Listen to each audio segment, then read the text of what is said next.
concert last night I found interesting and enlightening, looking back on what's going to happen today, on what we've done so far.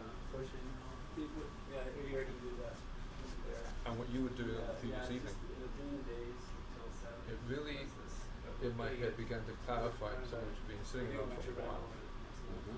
Specifically the relationship between using sound objects and inventing sonic objects. And the acoustic tradition is not about inventing sound. Oh, another one. Hi, Jim. Good. Oh, good. I find that one of the things that seems to be recurring is the grand suggestion. In the acousmatic? Well, the acousmatic is based upon gesture created by natural events, which will be impulse, decay, impulse, continued energy, decay. But if you invent sounds, you're not restricted to the concept. In one sense, the acousmatic, as it currently exists, is well. The Anhold is a prime example of this. In 1960, he took a bell. He didn't record the bell. He took the spectral elements and created an imaginary sound object, which is a sound quality that basically is not used in high acousmatic art. Because it relies upon the invention of sound, not the processing of pre-existing sound and gesture. And last night, I think, during the 5 or 6 pieces from JTTP, although most of them were based upon acoustical events, in fact, very few of them were ever turned backwards. And the use of reversed sound kind of is where this falls, because when people use voice, they may use voice as voice with text, or they may use voice as sound. If they use it as sound, then they have no problem reversing the file. But others who use text will not reverse the file because it's not. Glenn Gould never reversed the sound of the voice because of the text which was informed.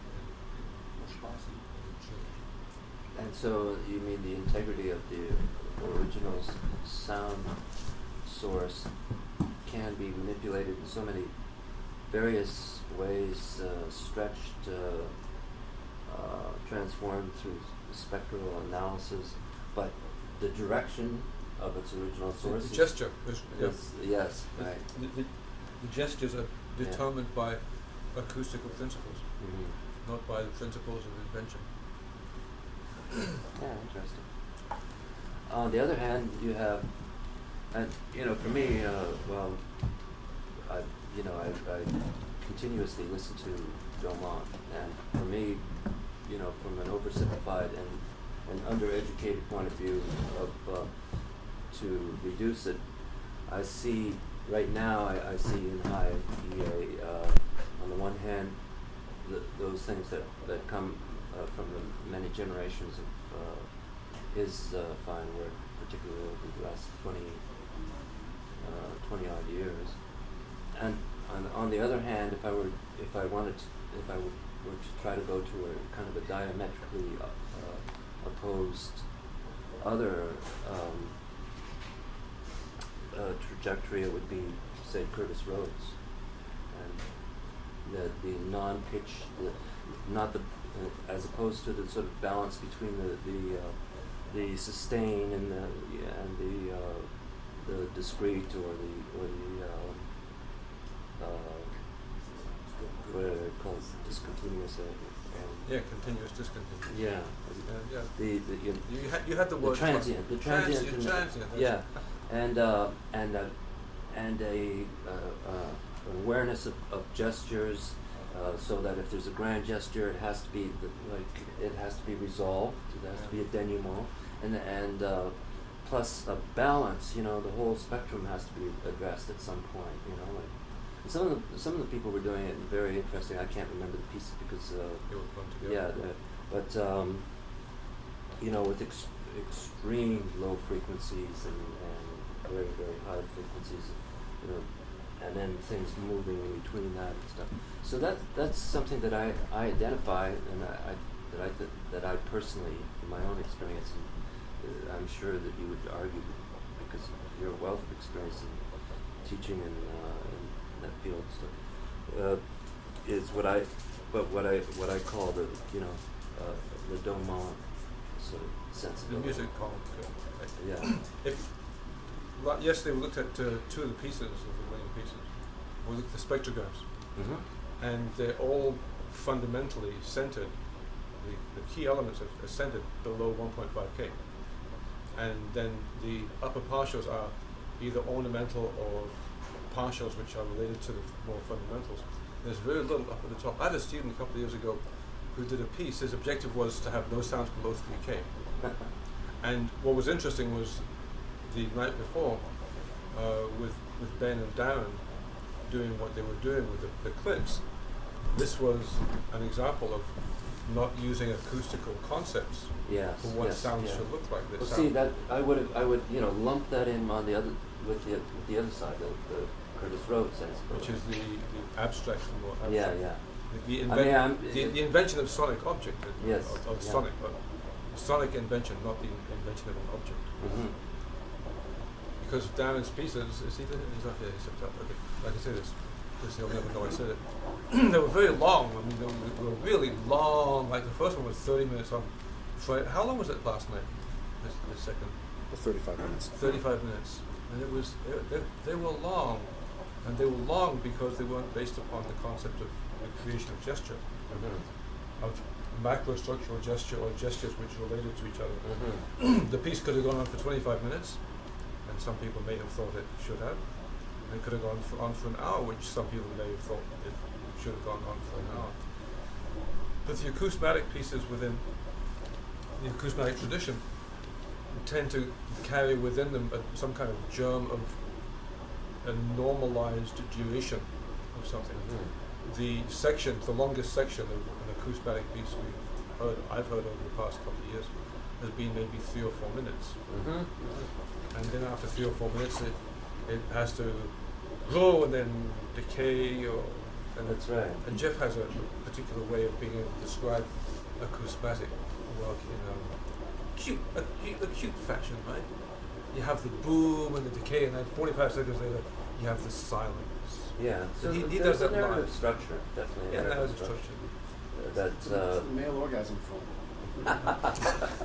And then there's also the male orgasm with cigarette form. Well, don't say that. I'm smoking it. You know, like Pavlov. I have a coffee. I'll have to run down in a minute. That's terrible. So tracing this division, I think, was clear a few years ago, and there was within the Canadian environment kind of the American scene, which came out of the computer music tradition, or John Cage, which is open form, and then there was the Quebecois, the acousmatic tradition. And looking back, tracing the lines, I'm trying to find an acousmatic work from before 1975, or even very late 70s. Yves Daou composed a piece, probably the late 70s, called Quatuor, which is very strongly while the source of the sounds was a string quartet, the structure and flow is not of the line of the JRM and musical theory. Then you have these sort of interesting. There are a lot of composers that have collected works from. I've just started over the last couple of years collecting works from Emprunt Digital. It's as you might recall, but that are done in the UK that I also put within that demonstration. But then you have The somebody like acousmatic Trevor Wisher, who you know, and that's sort of like almost a conceptual art thing. For instance, what's that 25-minute piece that's based on an abstract vocalization that lasts 2 seconds or 3 seconds.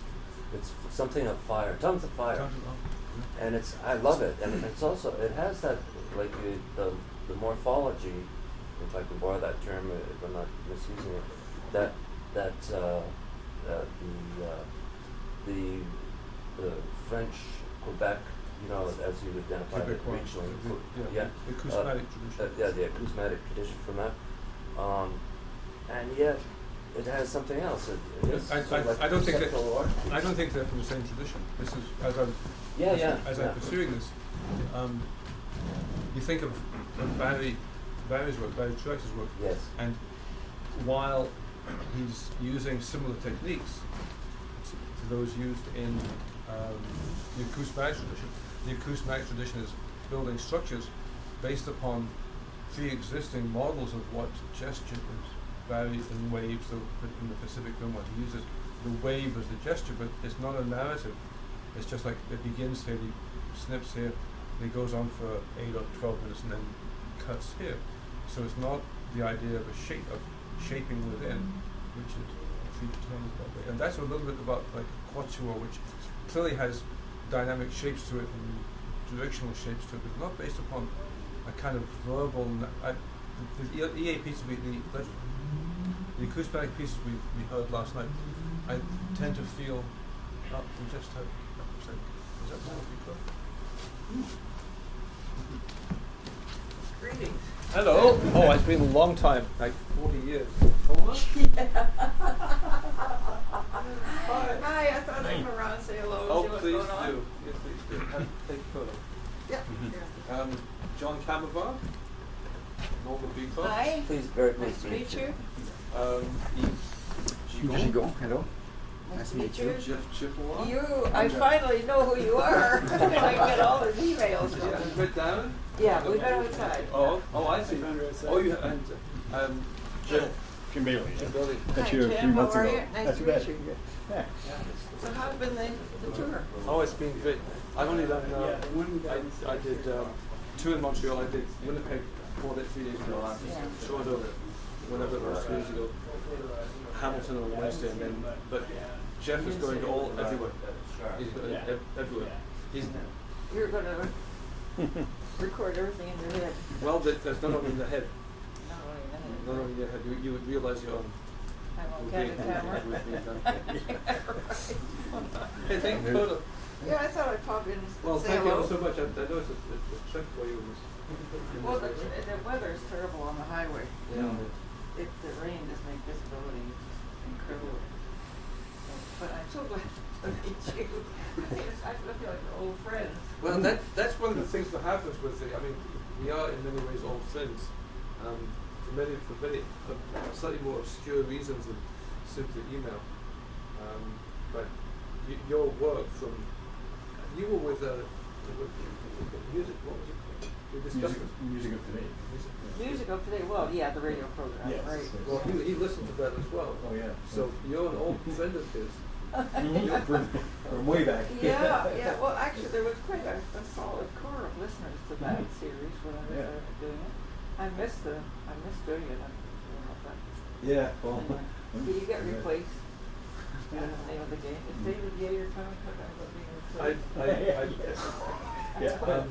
He had indicated interest in the idea of a project like this, but when I contacted him in August, he was really over his head until the end of September. I just heard some kind of rumors recently about some shifts in CBC, stuff happening in CBC over the next little, the next little while. But seriously, this is another major shift.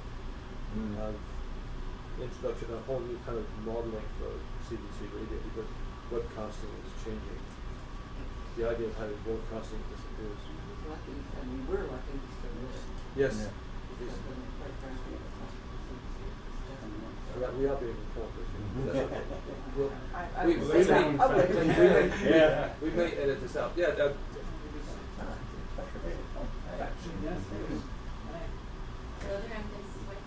Hi, Barbara. Nice to meet you. Nice to meet you. Yeah, we got Dennis? no trouble parking. And Barbara? My wife. Nice to meet you. And what's your name, sir? Sociologist. Yes, what Dennis was mentioning you. Hi, Dennis. Oh, Oh, Norman, how you doing? Norman, God, long time. talking. Good to see you. Serious. Yes, no, that's for sure. Wow. See that? Hi, How do you do? It's nice My to wife meet Barbara, you. remember you come?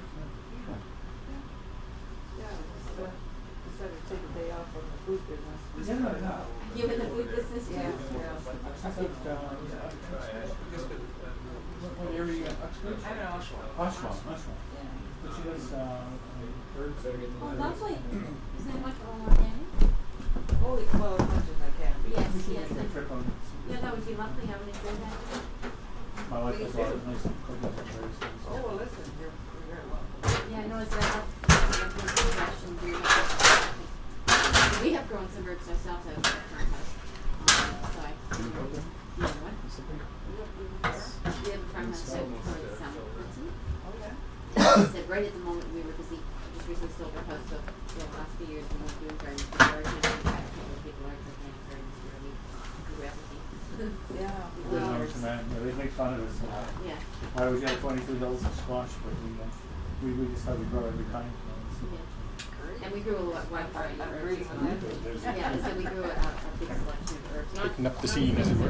like this at that time, some of the seed companies didn't have so many distinct varieties, but then I discovered Richard providing things that they weren't that easy for us to get to. So, you know. Yeah, they're a little bit out of the way, but it's a real source of Yes, most yes. things. Yeah, no, they're Seeds and wonderful. otherwise, you know. Right. And everybody who's in our business knows a Richard, right? Yes. And so how long have you been doing that? The business actually about 15 years. That's good. But I've been on You know, it person, for yeah. starting for Oh, no, that, well, I mean, I knew you were a composer, but I didn't, Dennis never mentioned about the gardening. Well, no, because it's two separate fields. Yes, yeah, no, but I mean, They should yeah. they should be the same. And which field are you outstanding? A bunch of sponsors. Oh, is it? Okay, yeah. That's odd, Dennis. Team shirts. Okay. At first I did. I would prefer to be out there. Yes. Yes. They have other ones. Soy compositor, desculpa a la molesta. I'm a composer, sorry for the inconvenience. Did you see the shirt?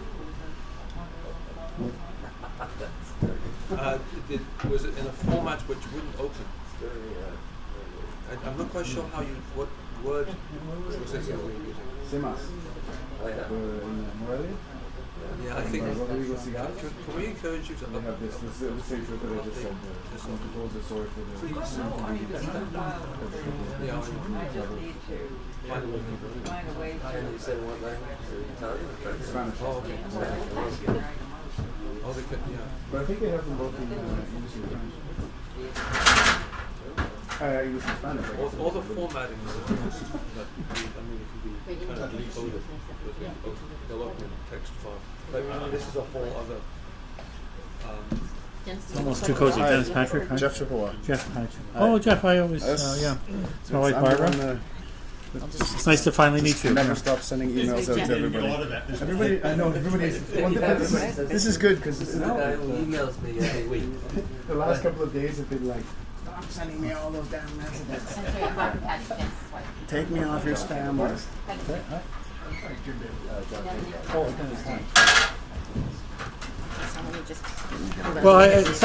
We had some helpful exchanges, so you ascended from being a spammer to.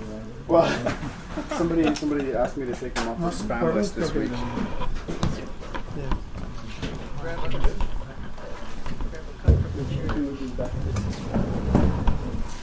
You may be wondering why we've called this today. It's 1:30. What is today's day? November the. 27. You may want to take your coat and hat off. It does actually get a little warm. Okay, well, I could do that. Stuff in here. This is actually Dennis's coat because, you know, as I said, with Toronto, I've got coats that are not warm enough, coats that are too warm that I'm not willing to start using yet. So in the end, he had the right coat. It's It's warmer actually this time of Dennis's. year. I understand. That's- Also being warmer than usual. Yeah, that too. Which we're not complaining about. No. 7 days ago, Jeff was in Edmonton, enjoying the balmy Edmonton. It was what, minus 20? Minus 26. Minus 26. Wow. Plus wind. And then But 3 days later. it got up to minus 19 in the day. Oh, Yeah.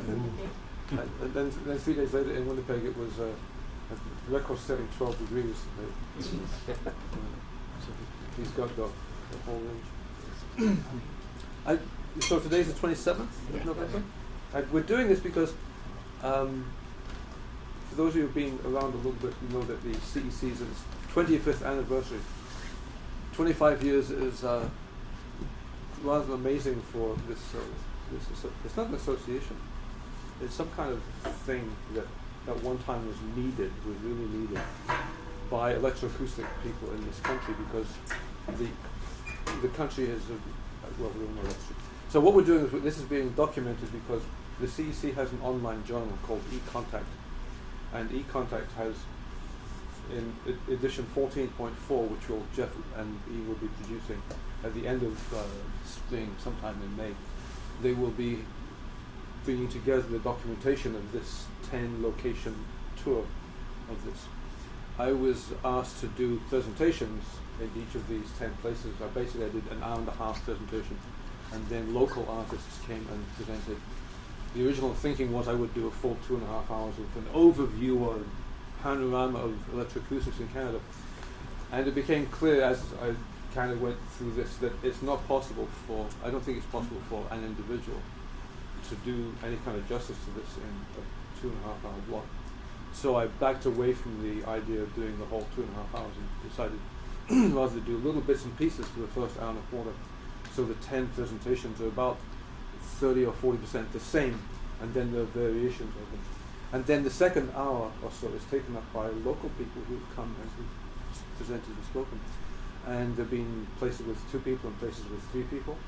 And so the documentation and the work that Jeff has been doing this and is that we've begun to collect the CEC, and through this project we've begun to collect 20 or 30 miniatures of artists and their current practices across the country. And the practice is enormously wide. This we've kind of known, but there's no channel for the communication of what it is that actually happens within electroacoustics. So the people who are doing robotic sound in Victoria or robotic sound at Concordia or environmental applications in different universities basically go unknown in other communities. We know very little about what actually takes place within the WFAE, the Wild Frogs Ate Everything, which is the World Forum for Acoustic Ecology, because we tend to get siloed by not having lateral connections. As much as we have internet, we still get siloed a little bit in this way. And in 1989, 1990, when RCI Radio Canada International produced their 4-CD coffret, their 4-CD box of electronic music in Canada, they pulled together a whole bunch of pieces of composers, and part of this was based upon people who were active, part was based upon the pioneers, and part was based upon whether or not the composer actually had their own CBC box of CDs. So a number of composers were left out of that because they had their own CD boxes. Like Ish Van Aanholt isn't in there because his work is on his own. Was yours? I can't. Dreams of Brass is on an independent box, so it wouldn't have been put into the collection, and therefore that collection served a particular function, which was jigsawed into an existing thing. But 15 years later, when all of that history is gone, what remains is the 4-CD box that came out at that time. And the reasons for this particular choices are not clear because we don't know what that history was. So what we have is we have a wide range of collections in different places. And part of the stimulus for trying to do something about this was about 3 years ago I was in contact with Gus Chimaga about something. I can't remember exactly what it was, and I said to a colleague of mine, someone needs to go to Toronto and do 12 hours of interviews with this man. And he said, yes, that's what we need to do.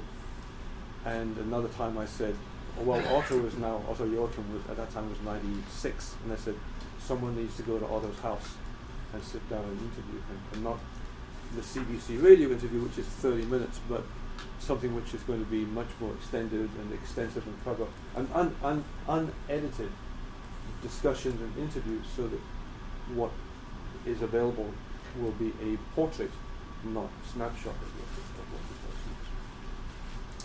So since that time, Otto Joachim died and Gus died, and with them these personal histories and these personal visions and these personal views of what the situation was and what happened. And John Fodey, who some of you may remember from the University of Toronto library, was very active in the early 70s in electronic music. And I happened to see him 2 weeks before he retired from U of T, and I got from him his electronic music pieces. But what would have happened to them otherwise, I don't know. That's one part of this idea of having an idea of a discussion of creating portraits, but loose portraits which are done as verbal history, as communication between people, rather than the formalized portrait that would be required by, for example, CBC or a publication that would do a portrait of somebody, where they trim and they cut around the outline to get the shape they want.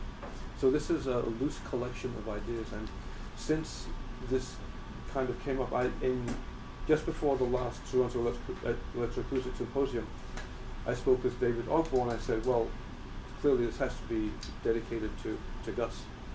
And since Otto had died in the interim, it was dedicated to Otto Joachim and Gus. And then he began to put together various things. And I wrote to a large number of people in Southern Ontario who I know, who may have known Gus, and said, well, can you just send us a few words? We'll put it up on the CEC conference list, and people around the world will get these personal views. And in starting this process, a very strange thing happened. People began saying, oh, I can get that to you, but not right now. But it won't be 3 lines. It'll be a paragraph or 2 paragraphs or a page. And then they began talking about other things within the history and other people. And slowly the onion began to be unpeeled this way. And every time a layer of the onion came off, the onion got bigger. So someone would say something, this would come off, and the onion was no longer this big. This is the formal history. Suddenly it's this big, and it's like this. And then John Mills Cockle, who some of you may remember from the 70s, I was in contact with him starting about 6 or 8 years ago, when he had moved a bit out of the pop music scene and a little commercial scene, and a little more towards EA in the more abstract sense. And I had known about him in the 70s, but he began writing me emails with the history and the stories. He lives on Vancouver Island. And every time a layer was peeled off, suddenly Toronto was U-Thames, and there was the music gallery, and then there was now the conservatory, which, if you read the traditional histories of EA in Canada, the conservatory gets this much space. But there was I'm beginning to discover a lot of activity. And at the same time, in the early 70s, the Ontario the Education College, or whatever it became OISE. It became OISE. Or became OISE before OISE. Before that, there was someone there, and she went out and she bought a Synthi VCS3 or an AKS, because she wanted to put electronic music into the schools. And all of this stuff, a layer gets peeled away, and there's more information underneath. So part of the idea of this was to get, I won't call ourselves the old timers, but But we are. in one sense, we are, and I think it's important that we individually and collectively begin to record in various ways. Someone just came on the Skype. We linked up with Skype. I had a lot in before, but it might be just being in my Okay. This idea of somehow trying to find a way of doing something that will draw archives and things together before they get lost. Because I've also begun to discover that we are entering a phase in the Canadian history of electronic music where old archives are no longer accessible. Alcides Lanza sent all of his archived material to the University of Calgary, which is fine, but they don't have a commitment to making all of this information available freely, openly online.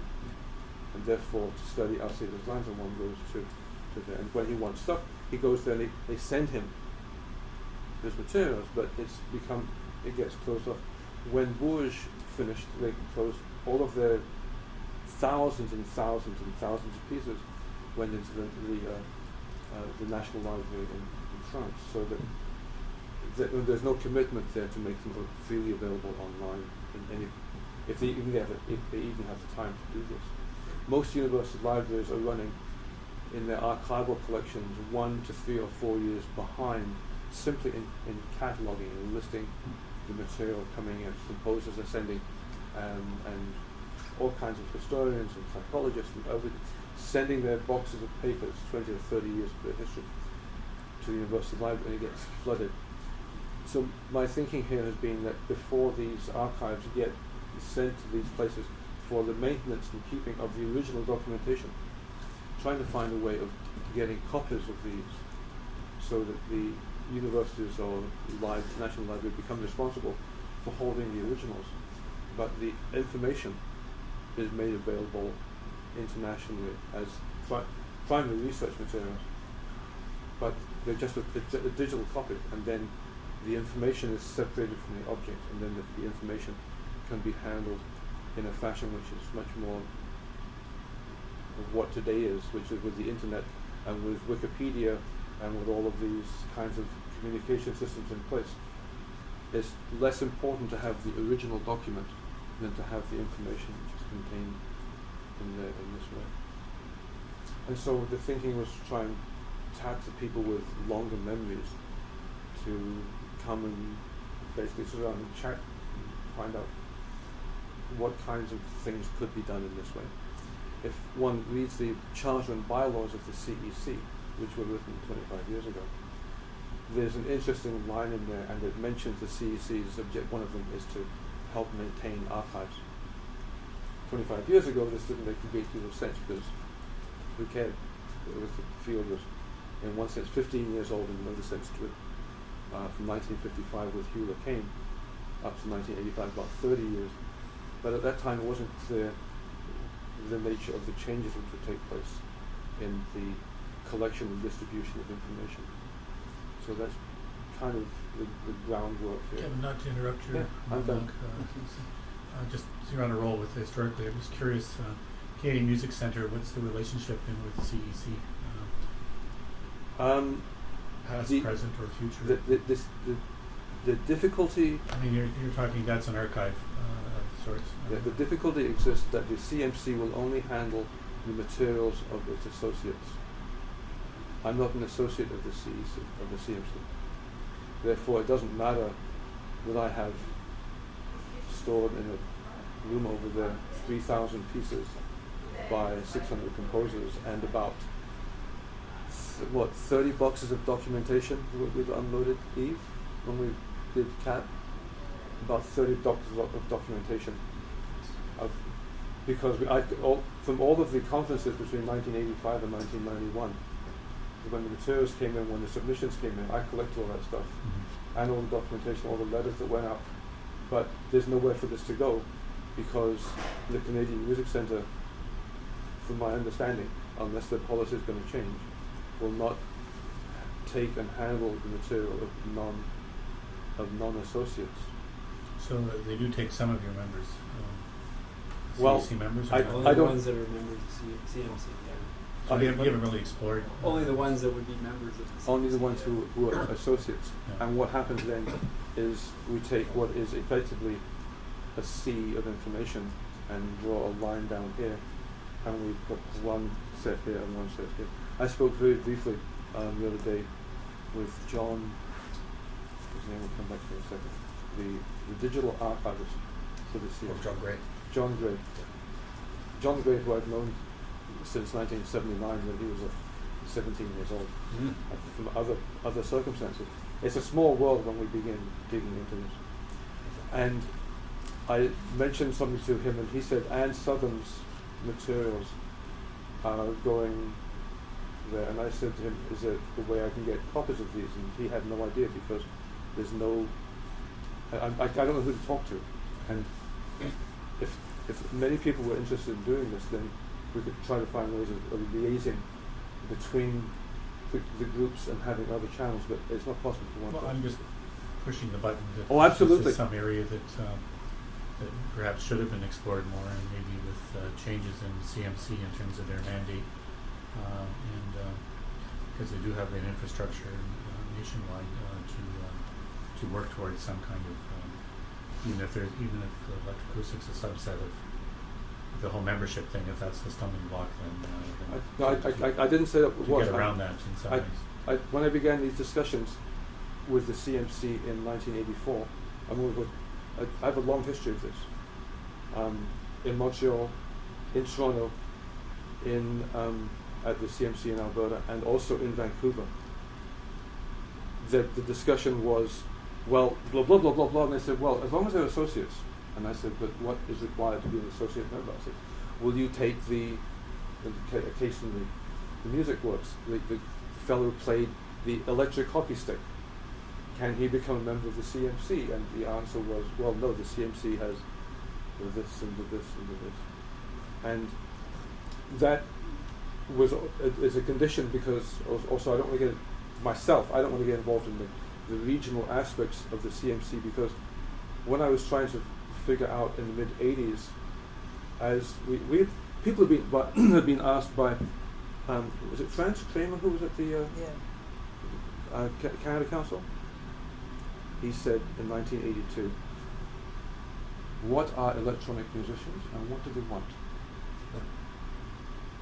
And that was, he was really interested in knowing what could be done to serve this. And therefore, after 4 or 5 years of talking among people, and I crossed the country twice and I talked to lots of people, after all of this time, a kind of consensus was emerging that electroacoustic composers don't want a club, they don't want an association, they don't want a league, they don't want to build a national center, which was the European model for how to do this. And it was clear from the people I was talking to that this was no longer going to be an academic pursuit.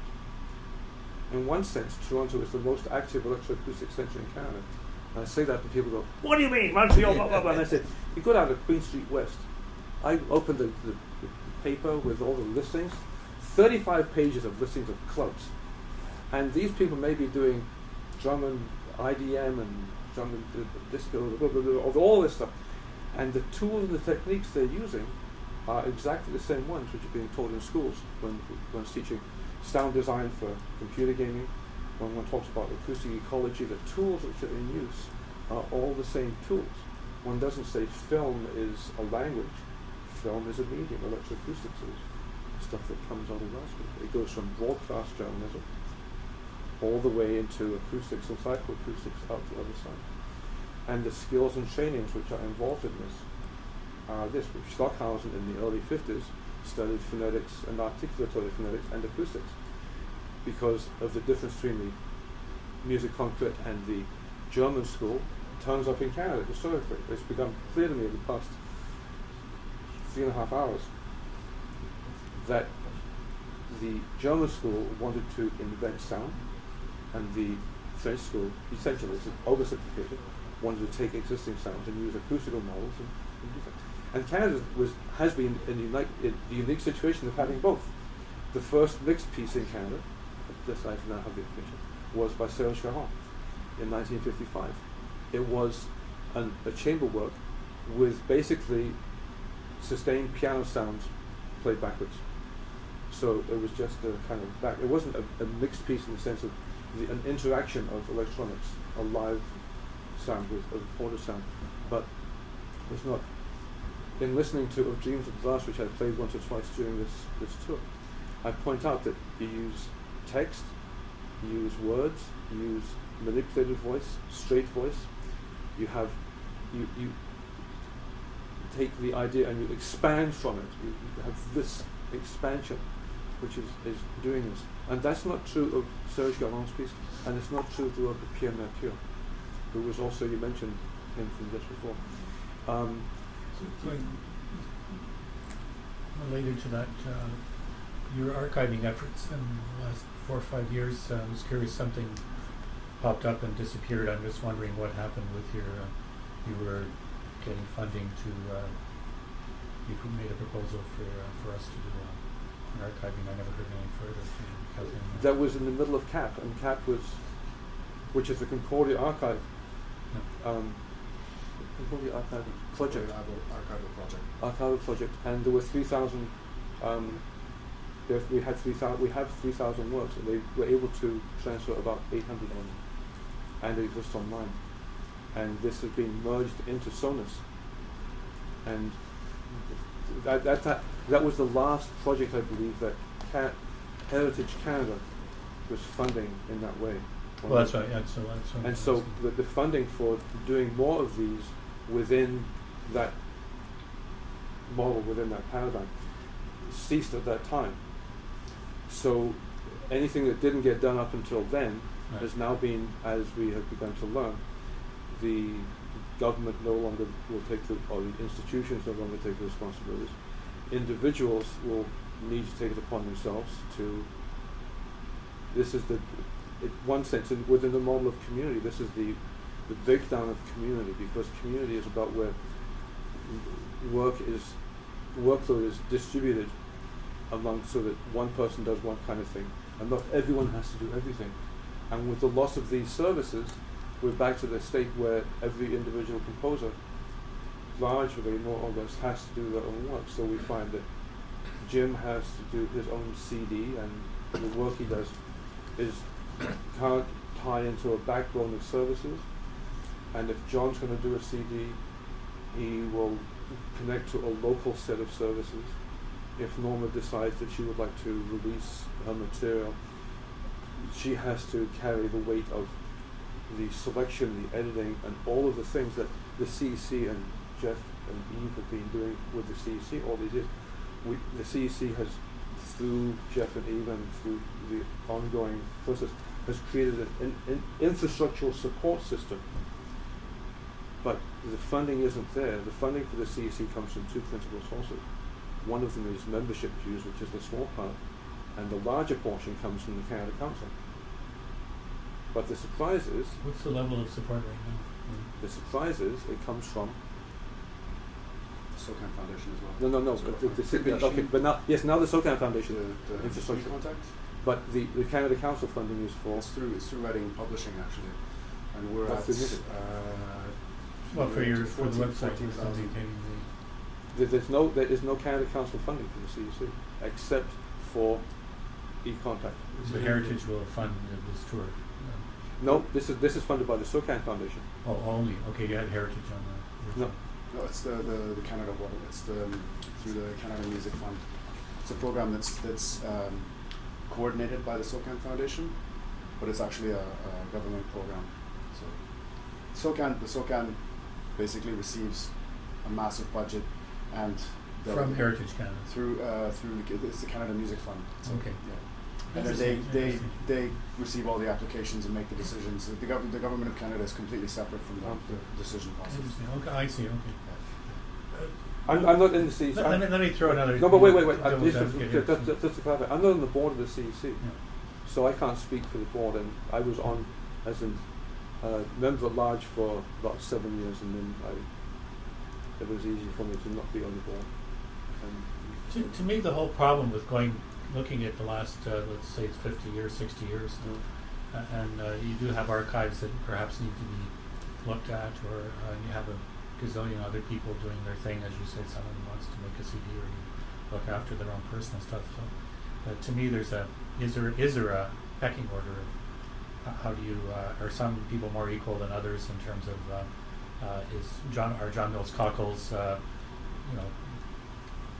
3.5-inch reels or whatever there are sitting in 4 levels under Robarts in storage, is that more worthy than, in terms of unearthing this or getting some funding for archiving that, as opposed to somebody who's on Queen Street doing. I don't think there's going to be funding. I'm kind of a pessimist about our economic situation. I think that I'll give you the three words, which are, of course, Greece, Italy, and France. And I don't think there's going to be funding for this in the future. Europe is going to change. Canada is already changing. We have 4 years of, we haven't begun to see this.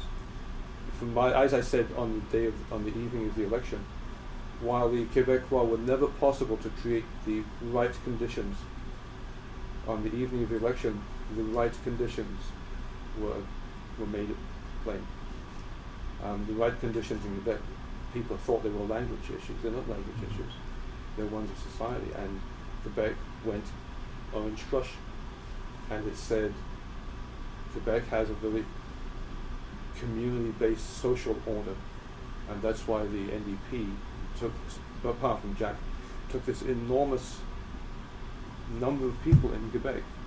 And if the government of Canada is, this is just how I see things, doesn't recognize that Quebec now has moved socially like this from the rest of the country.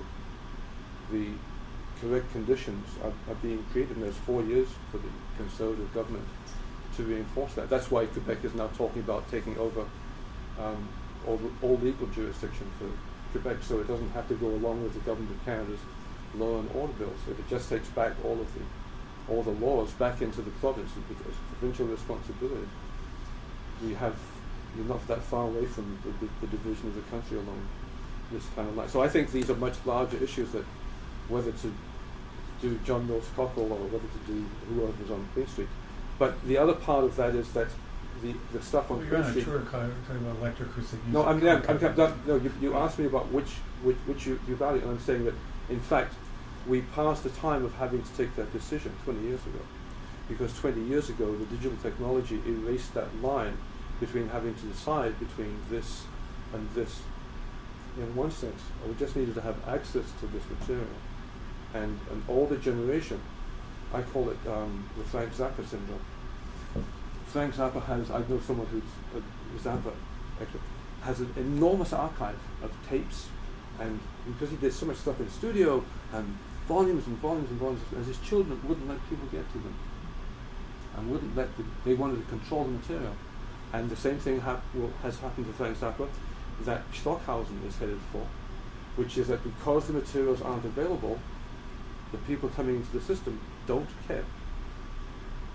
And my students don't care about Stockhausen because it cost them $45 to get this CD, so they're not going to go and listen to it. And therefore, the name I would cite for this would be John Weisweig, who was this tower in Canadian music until the day he died. And if you count the number of concerts of John Weisweig's music in the past 2 years, it's the normal way, because the next generation coming through doesn't look back. Same is true of Stravinsky. And so we are at a position within our community where the pioneers. How many people here met Hugh King? Did you meet Hugh? I'm confused a little bit by what we're talking about here. I need some clarity. I'm trying. Yeah, what I'm trying to do is I'm trying to look at what to do about what happened between 1955 and 19. Yes, I understand. But are we talking about an oral archive? Are we Yes. talking about the music archive? Yes. Or are we talking about printed words? Yes. All of them. All of them. Okay. Because the web doesn't differentiate between these things. Right. Okay. We don't live in the world of 1960 where there was a funneling of how information was released. Broadcasting began collapsing in 1952. It's amazing. By the Canada, there was a Grey Cup taking place in Montreal in 1952, and a furniture store put a TV camera on the game called Woodhouse, and they ran the TV cable, and they held a furniture sale on the day of the Grey Cup. And they said, but who's going to go? And they said, well, what will happen is we'll put TVs throughout the stores. All the husbands will bring their wives. And they had this enormous sale. And the people who were responsible said, no, you can't do that. And they defined the camera, the line, and the TVs not as broadcasting, but as narrowcasting. And this has determined a major aspect of Canadian law in relation to broadcasting. Once one has time delay and individual access to resources, that's no longer called broadcasting in the traditional Broadcast Act. That's narrowcasting. We're talking about an archive which you don't have to go to get to, because it's placed inside a digital archive, that these materials will be online. They're going to go online in May. They will have been edited down to shape. People in Australia 4 years from now wanting to find out what happens in the development community and whatever it is that goes on, they'll be on YouTube. They'll just be they'll be on the cloud. They'll be in the iCloud. How do you propose to collect all this material? By going to individuals one by one and saying, if you have Barry Truax sent me his folder of all those original programs, because as we get a little older and want to get rid of some of our stuff and narrow down, we have to decide what we're going to do with it. And maybe someone will say, I will pass my materials on to the university, but I'll make a copy for you. In fact, one person who has 5 really interesting boxes of materials on curriculum development in one of the major universities in Canada, the other day wrote to me and said, Tracy, Kevin, I don't know what to do with this. I will give it to our library. Do you want it? I said, yes. Give me copies. I'll scan it. I'll OCR. I won't do the sorting, because I'm too old to do this heavy lifting anymore. But it'll be possible to go to individual composers all the way from any strata, and they will decide individually whether they'll contribute or whether they won't. And it's not going to be the idea of the old idea of a. So it's through the composers, not through an organization like the university or the CBC or the CMC or, you know. Because my view of this, having observed this and having thought about this for 40 years, is that those organizations are going to be under extreme pressure. I have students who have not bought CDs for 2 years, 3 years, or they bought one and the club never played it. They don't live it. My students are in 3 rows in the class. In front they're doing Google. They all have laptops. Google, email, and Facebook. And that's how they communicate. And they sit there, they talk to each other in class. And I joked about this one day, and an email went around the class at that time about the class. And the class didn't end when the door closed. The class goes on continuously. The younger generation live in this tidal wave, this continuous flow of large amounts of information. A shelf life of 6 weeks is what people think about their work You habits. still have to organize the information. I think that Norm is getting. I mean, there has to be still some kind of structure that groups information, or at least. I mean, it's like the Smithsonian Library of Congress doing, recording all the Twitters in the world. Give me a break, you know. Yeah. And it's a bit like collecting all the EA music in the world. No one has time to listen to it all. So there has to be at some point some kind of overview of can be periods, it can be, you know, times. It's easy to say, Kevin, the times that Norma lived through, forgive me, were some of the best music times. I would say through late 60s, early 70s. I went to concerts and into about mid 80s, and then there's trouble happened after that. But those were where you packed Walter Hall. You had huge audiences, and it was part of the scene. It's hard to say that after the late 80s. Things become so, and we're heading in now to a very kind of corporatized world that, and everybody and his brother can, you know, process material on a laptop. So it's really, I'm not complaining about that in a sense, but it doesn't, it takes away a focus of certain kinds of activities, and then much harder to describe or quantify what's really going on, and to throw it all together in the same basket. I didn't say I should do that. Well, I don't know. I'm saying that that's what the web does. I'm not inventing this. You can complain about Wikipedia, which is this is like a combination of Wikipedia and Yeah. YouTube. YouTube gets 40,000 new videos an hour. on the internet. Wikipedia can be a good start. I mean, I'm telling students doing a project right now, I said, sure, you can go to Wikipedia to get you going, but then I want to see proof of that you've been in a library. I want to see a photograph that you went in and held a book or something like that, because that's the real source. Now, a lot of sources are available. Yes, exactly. For you, a lot that's of the sources are available online now. For you, so. that's the real. For you, that's the real source. My experience is different from yours. I did concert production for 45 years, so I know about concerts. I've produced 700 concerts. I watched audiences and I talked to my audiences. I'm not talking about the 300 people in Walter Hall. I'm talking about talking to audience on a continuous basis for 30 years. And concerts are Udo Kazimir. Yeah, maybe so. I would love to hear from some of the others too a little bit. Well, I no, can't stay that's all afternoon, but Yeah. I'd love to hear from some others. Would you like to have I was this just more comfortable this the, time? Norma had asked for clarification, and I think that White, so people after, this is why I only went to the middle late 80s or early 90s, because after the early 90s, this is not a condition. What's missing in the archiving is we don't have the history. We don't know who would have directed the studio in St. Catharines was in 1984. That information is missing, and that's part of the question. So like cataloging of stuff.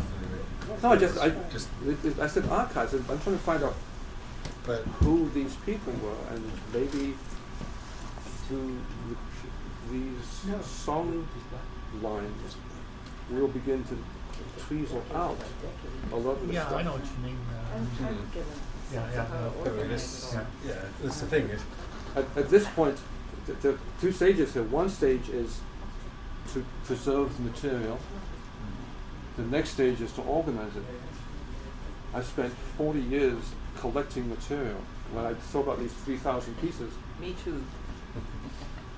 3,000 pieces on tape, some of which I found in garbage, a large collection I found because an association was moving.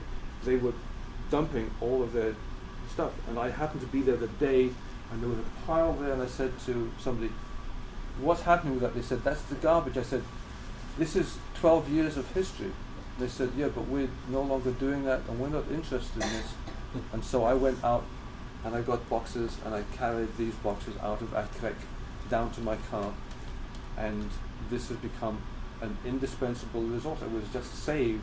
But there was another one.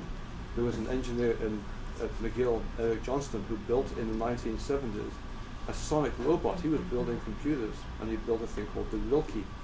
And the Rilke was 15 years ahead of his time. No one was interested. No one cared. And when he left, he packed all his stuff up. He packed his parts and his computers and all his documentation. And then he retired 15 years later. And I contacted him, and I found out he'd dumped it all 2 weeks before.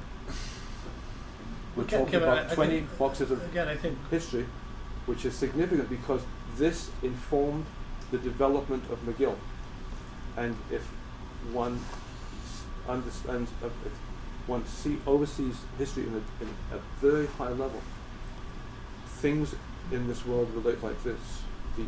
One of the most important musical events of the late 60s and early 70s was your radio program. Sorry? Was Norma's radio program. Because you reached across the country. It wasn't local, and you connected my situation, coming from poverty. My only connection to new music was the radio. It wasn't any. I couldn't afford to go to concerts. I was working 15 hours a week. From the time I was in grade 4, I was working. It was only through the work of individuals. And when I met Hugh Lacane, that's what I said about Hugh. How many people met Hugh Lacane? I worked with Hugh on 2 projects. The serial sound structure generator.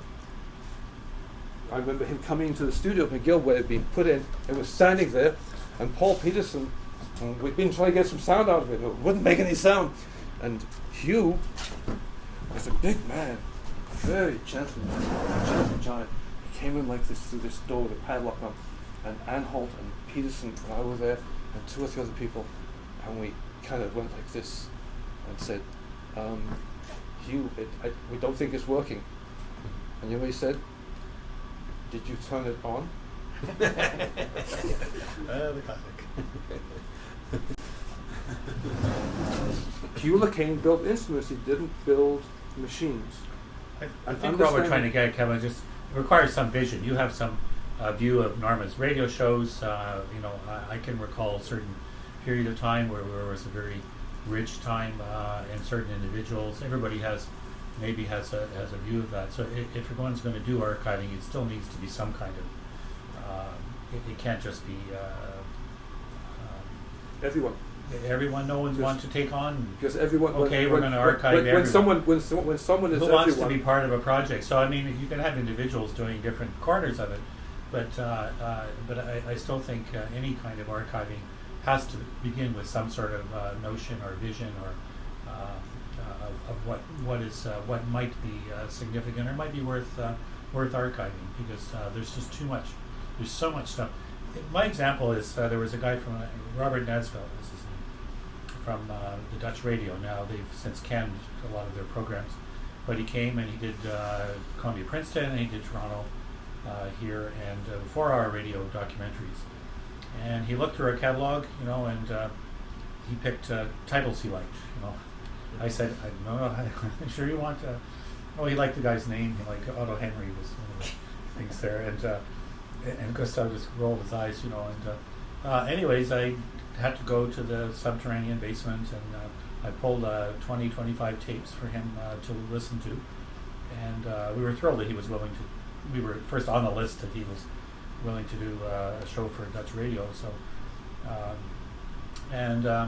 and we pulled a few things that we thought from a certain period of time where Richard Henniger's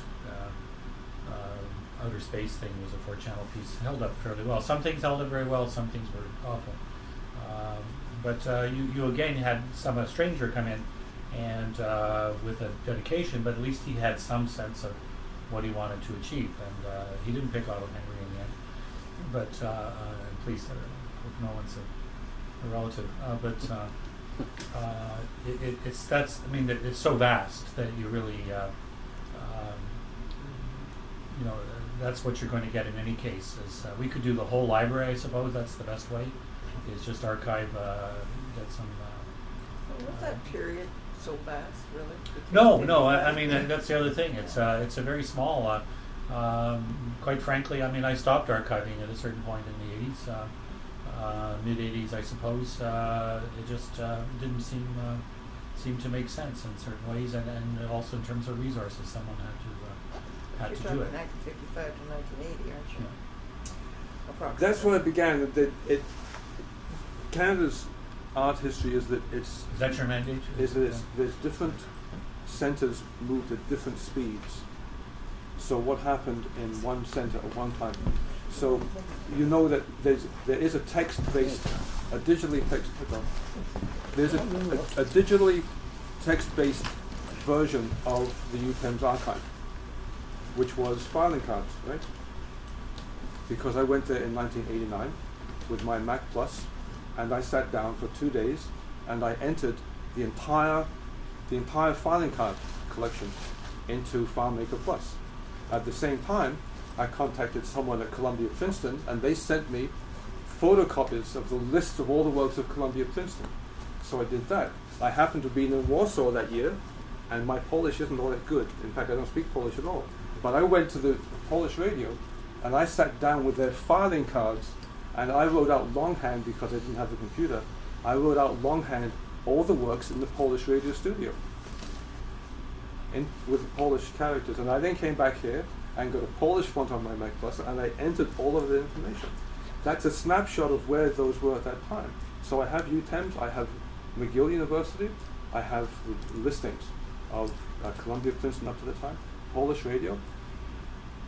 McGill digitized their collection a couple of years ago and took all of the tapes and put them away when gone. They moved this into what was then called the Library of the Future. They took all of these files and they put them into the database so people could access these pieces. And they built a very nice little database. You could do the search on this. And then they changed the operating system. And then the database of text was no longer connected to the database of sound files. and you had to search for other kind of stuff. And then they found out that they couldn't access the sound files, and they couldn't get them. Alcides Lanza had one copy of the CDs. So I said to him, Alcides, give them to me, we'll duplicate them, we'll keep 2 copies. So if something happens to your collection, this doesn't disappear. I said, I have no idea what some future musicologists are going to do with this information. The process is that the first step is to make sure that the information doesn't disappear. I've seen information disappear, we've seen it, we call it death. And the death can be individuals. Well, you mentioned CDs is probably the worst. Yeah, but they're no longer on CDs, they've been distributed to a number of hard drives, and which It's a horror story for a lot of archives that were on CDs. I know for the faculty of music. And they only had one copy of them. And I'm talking about moving this stuff. And it was 1970 I thought of the idea of having, I didn't call it a cloud, but there was going to be some way of anyone being able to access information. And now that Apple has come out with the iCloud, which we only do 5 gig on it, so it's not much. You make a patent case for that? But the whole situation here is that the idea of the verticalization and the selection process in this verticalization out there is collapsing. What's happening, however, is that the information and the histories, that's why it's called, there's a pun in here, it's called Histories and Anecdotes, but in French it's actually Histoire, which are stories and histories.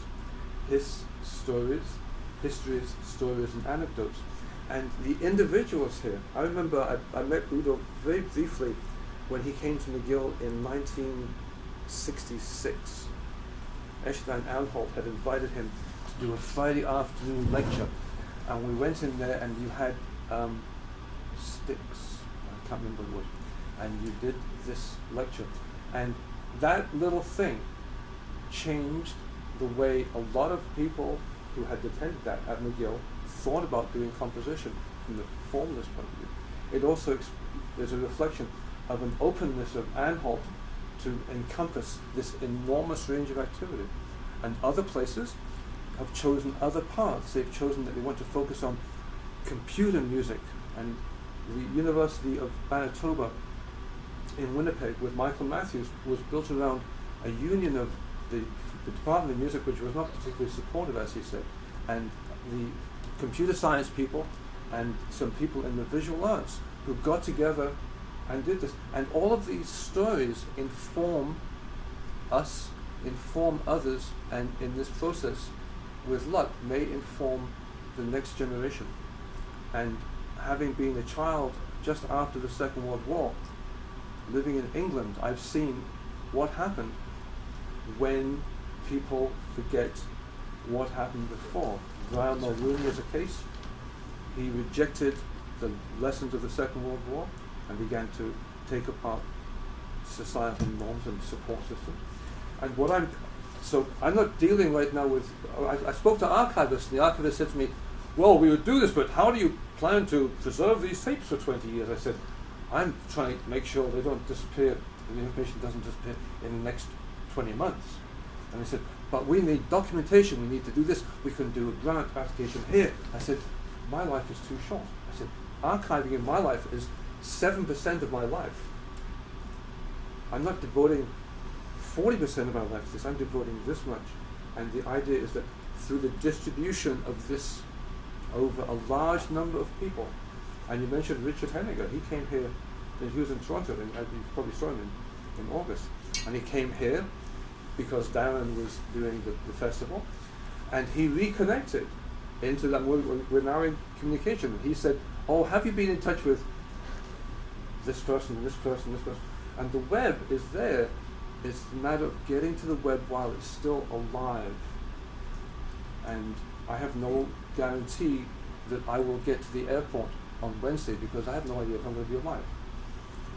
When we reach a certain point, we individually and collectively, as Samuel Johnson notes, Bob Boswell notes in Samuel Johnson got progressively sadder. He said, all my friends were dying in one period of time. In 1789, 3 of his friends died in 1 month. And he was painfully aware that it goes away. We have the opportunity within the nature of the Canadian society, with individuals of goodwill. There are lots of individuals of really goodwill in electroacoustics who are prepared to give a little bit of their time to support it. I don't think it needs a large umbrella. Sorry. So I think we should shift the conversation to we have these people here who have a vast knowledge of experiences that were not available to me. Please. And Come have a seat. I have it. and so we should shift the focus to that. I have a seat. You have a seat. That's not good enough Yes. for me, though. You didn't notice that he see? Good to see you. You have really changed. I've changed. Yes. When you saw me, I was 17. I didn't have a beard. I was this tall. I was this tall when I was 17. I didn't have a beard. I didn't begin. But my voice hadn't changed either. I was still a voice of front. Maybe Udo can come sit beside me. Hey. Yeah. Come sit beside me, Udo. I'm already glued to. Yeah, I think it's good. You're happy there?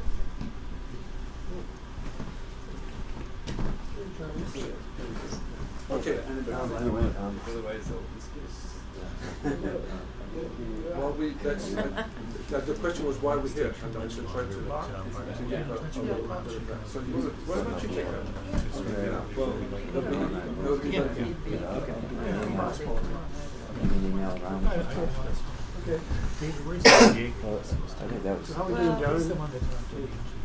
I think that's a good move, Darren. I personally invited both Udo and John because they. Oh, now you've lost your seat. Right? No, I gave up. I've removed myself from the Musical chairs. Because with at least one of the aspects, I mean, there's the discussion of the great archive. In the sky. Yes, well, yeah, it's very strange because I embrace that and I see the importance of it. Obviously, I'm here, and at the same time, I always think of one of the last books that the philosopher Derrida wrote called Archive Fever, and which is kind of a critique of the sort of instantaneous archiving of events that has been facilitated through new technologies. But anyway, to carry on with what I was mentioning, I specifically invited, on the one hand, Udo Casametz, who among his great accomplishments has one dubious distinction, and that is that he was my only teacher in music, and at OCA, and a lot of the activities that within the frame of anecdote here, a lot of the activities of that time when I was a student in the late 70s, for instance, the work that was done at the Sound Lab. By the way, Udo, I spoke with Michael Page, who's still working at OCA, unbelievable, at OCADU now, and he added to because I was there a couple of years after the Sound Lab was actually installed, and and so he filled me in on the background, how you and Nobby, who were and you were basically the principal user of the Sound Lab and the instructor in that area, had to champion, of course, because it was an art college, champion, it went to council. Roy Ascott was there at that time, and of course he still is, considered to be a visionary. But here we're talking about a drawing and painting school, and what the hell do you want? Digital, or not digital, but what do you want? A recording studio? Do you want a bookless synthesizer? What the hell is that? And we're a drawing and painting school, and the struggle that they had, and the fine work that I was very, very fortunate to stumble into when I became a student in the late 70s, and took a couple of your classes, including one called Sound Studies. And so if I can just sort of arbitrarily reminisce, there, I recall that, I mean, it was kind of magical. I took your course. 2 weeks later, I'm performing with Randy Marsh, one of your other students in that small group, a John Cage piece, and John Cage walks into who you invited, and he's observing that, and we're meeting him, and a series of concerts were presented at the Music Gallery during that visit. And another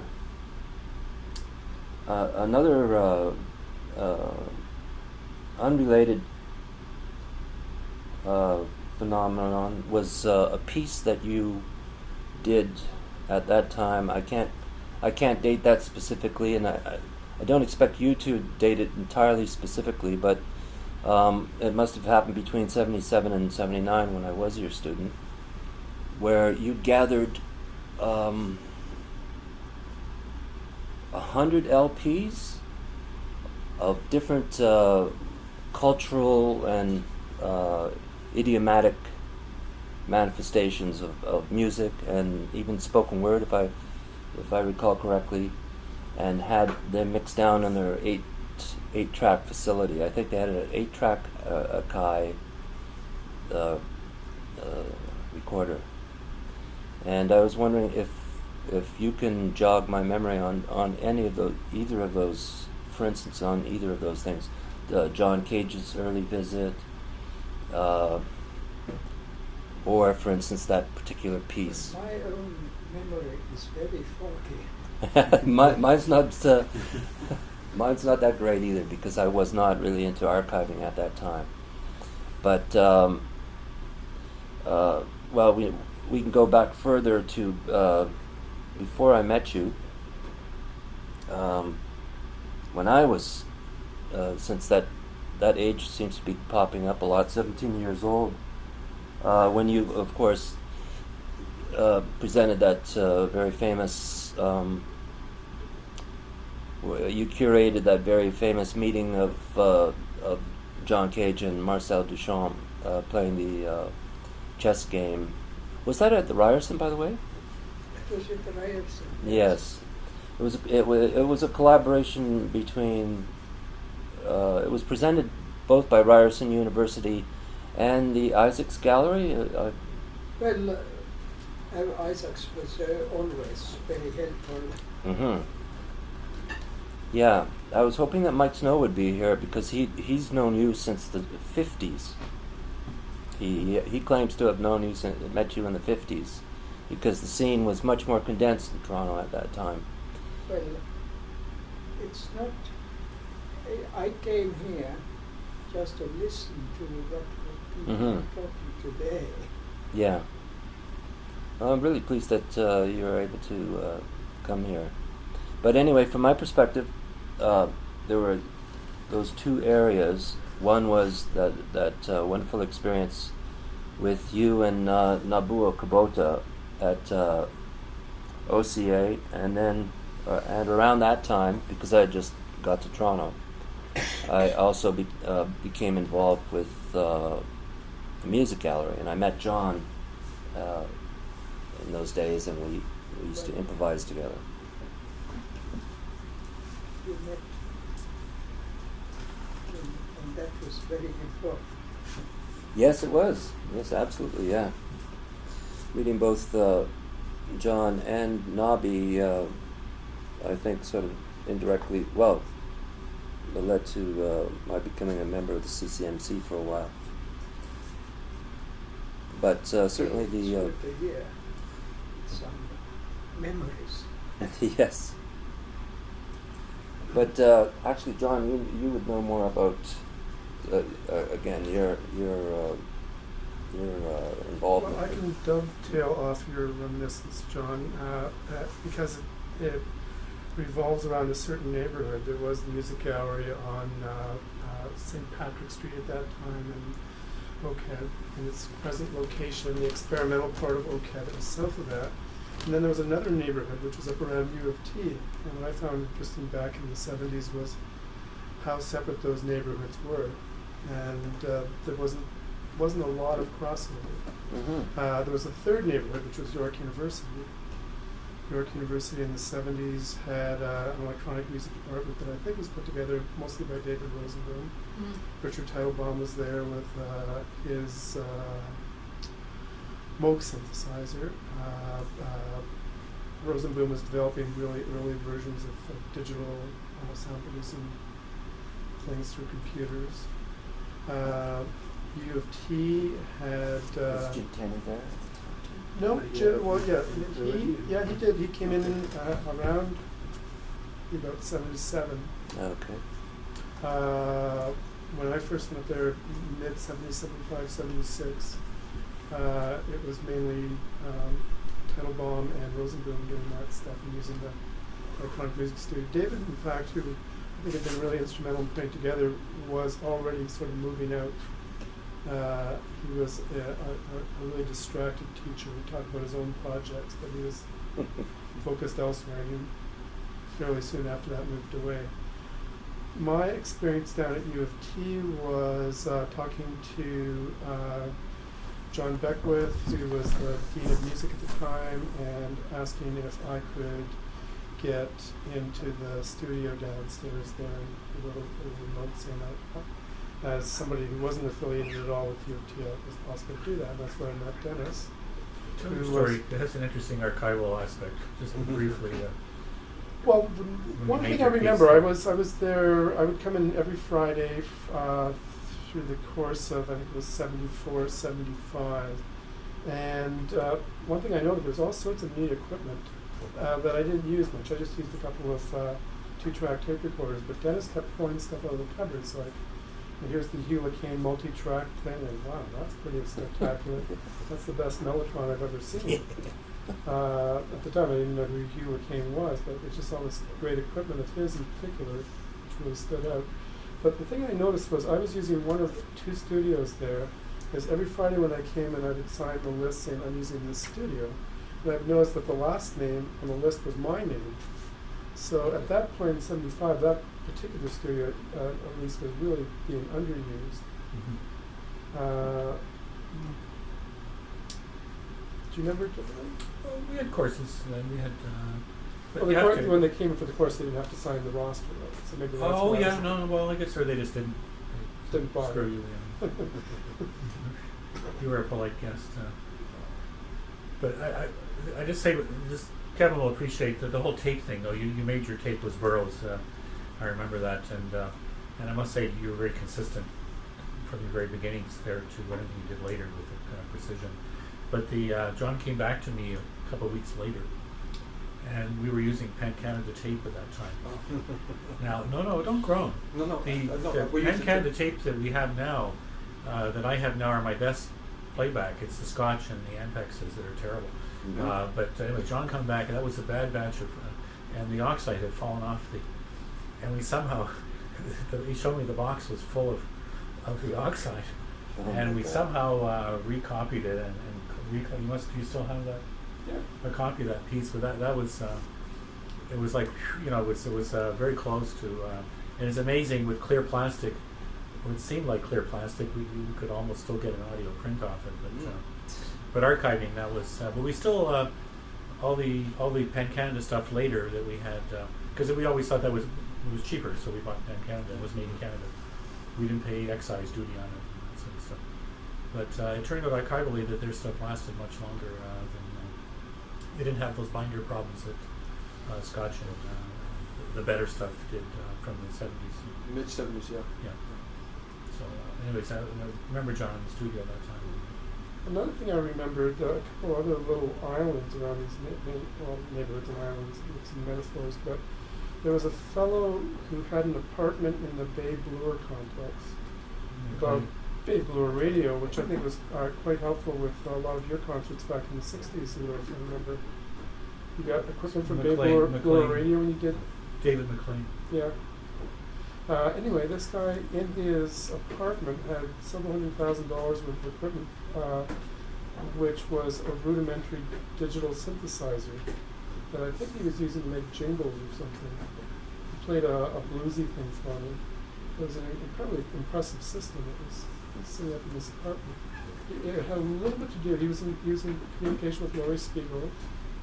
And she had a little bit to do with that, but I have no idea what his name was. It was David McClay, and that was the McClavier. We all had at least one. Well, that was the McClavier? One of visits Oh, to. so he was up in Bay Blower. Yeah, Yeah. Okay, yeah. I know okay, somebody else okay. did. In those Okay. days, the bedroom or wherever the heck it was like it was he had PDP-11s, and it was no one could have afforded. The name. Okay. Well, No one could have afforded the kind of stuff he had. He had a demo at the music gallery one time with his machine when Oh, it first put it out. Yeah. And then what happened after it disappeared? Yeah. And the next week it was. But he had big money behind him. Yeah. Speaking of which, Don Buchler came up for a little residency at the music gallery. So it was billed as an electronic music festival. Actually, I was just looking at a program for that the other day. And prior to being at these places, I was out at Simon Fraser for a little bit, and I think I called Murray Schaefer's Sonic Lab there. He's the one that instigated that, and it was a really exciting time for tape production and collage there, because everybody was Bruce Davis, Barry Truax had just got there. We're all working on the Soundscape series of CBC programs. There was quite a bit of innovation, I think, went into that series. Everybody always talks about Glenn Gould's idea of North, and I think that the Soundscape series was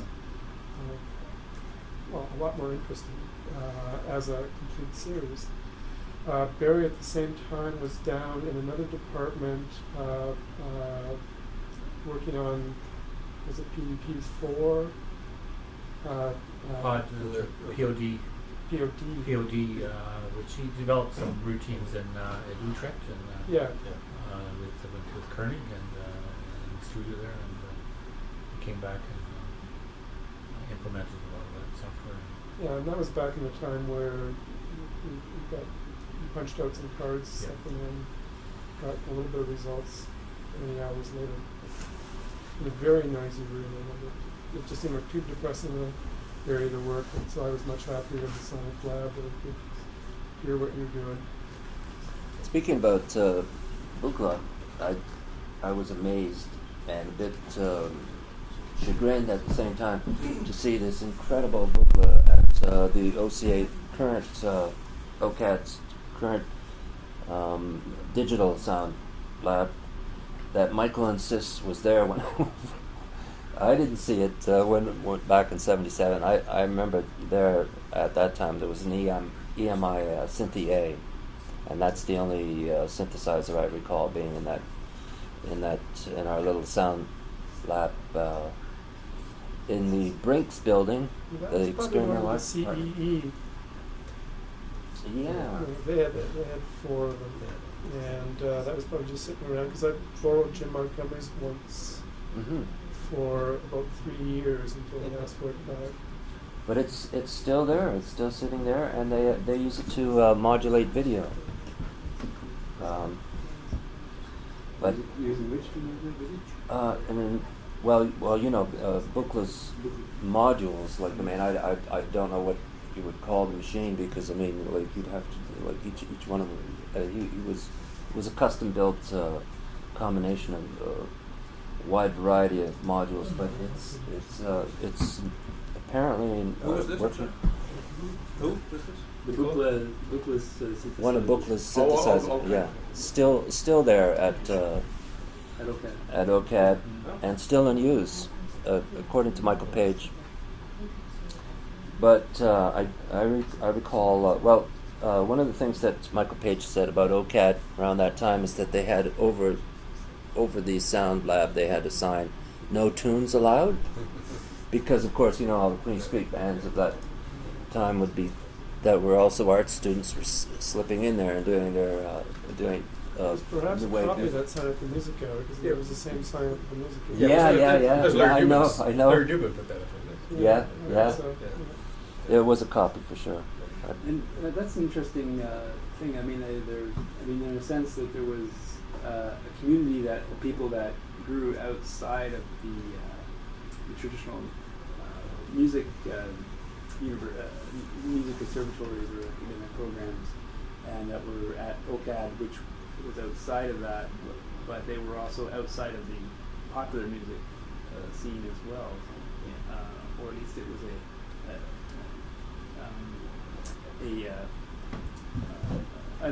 a different place to play than that world is. But there, it was kind of almost a straddling those two worlds, the popular music and the academic music. Was somehow in between those two was the free improvisation at the music gallery and the electronic music that happened there, as well as the activity that OCAD had. Well, there was some. Where did you guys see that activity in the larger? I'd make a distinction between OCAD and that might be appropriate. On the one hand, and the music gallery, by the way. On the one hand, at OCAD, yes, there were some people who I'm still in touch with, Mark Gain and Martha and the Muffins, and who has that Cynthia in his collection. He just recently asked me if I know an analog, doctor, a voltage control oscillator doctor, and I gave him a name that I got from Mike Snow, who just got his cat fixed. He just got his cat fixed. Now, let me clarify that a little bit. Not a veterinarian. No pun intended. He has an old analog synthesizer called a Cat, and it was certainly there when I was playing with him. I think he was the first one in CCMC to introduce synthesizer, and it still works. When I came in there, I walked in with a Korg, the MS-20, which I see a lot of kids and other people like Andy Yu, your colleague in Oderdeck, but I see kids a third my age that have these things. They're very, very robust. I had one of those Nabi, Nabuo Kubota, got one almost immediately after. I was introduced to that, by the way. Now I'm getting a bit random here, but I was introduced to that machine on Paul Hodge's suggestion that I go see Wes Raggett, who was teaching at the conservatory. And I don't know anything more about that, like any greater extent of his involvement. Wes is an important link. Actually, I was thinking of him to find out. I think he's in DC now, but he's an important link for the history of the conservatory studio, because he was there when Sam.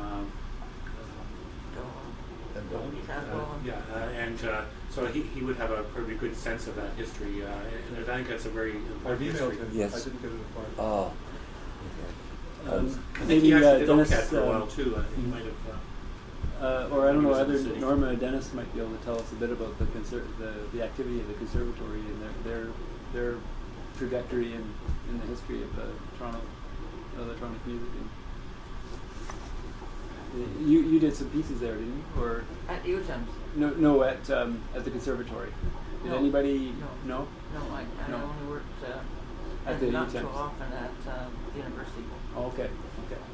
And then I had my own studio, and because the music concerts bought a whole pile of equipment, landed in my house. Okay.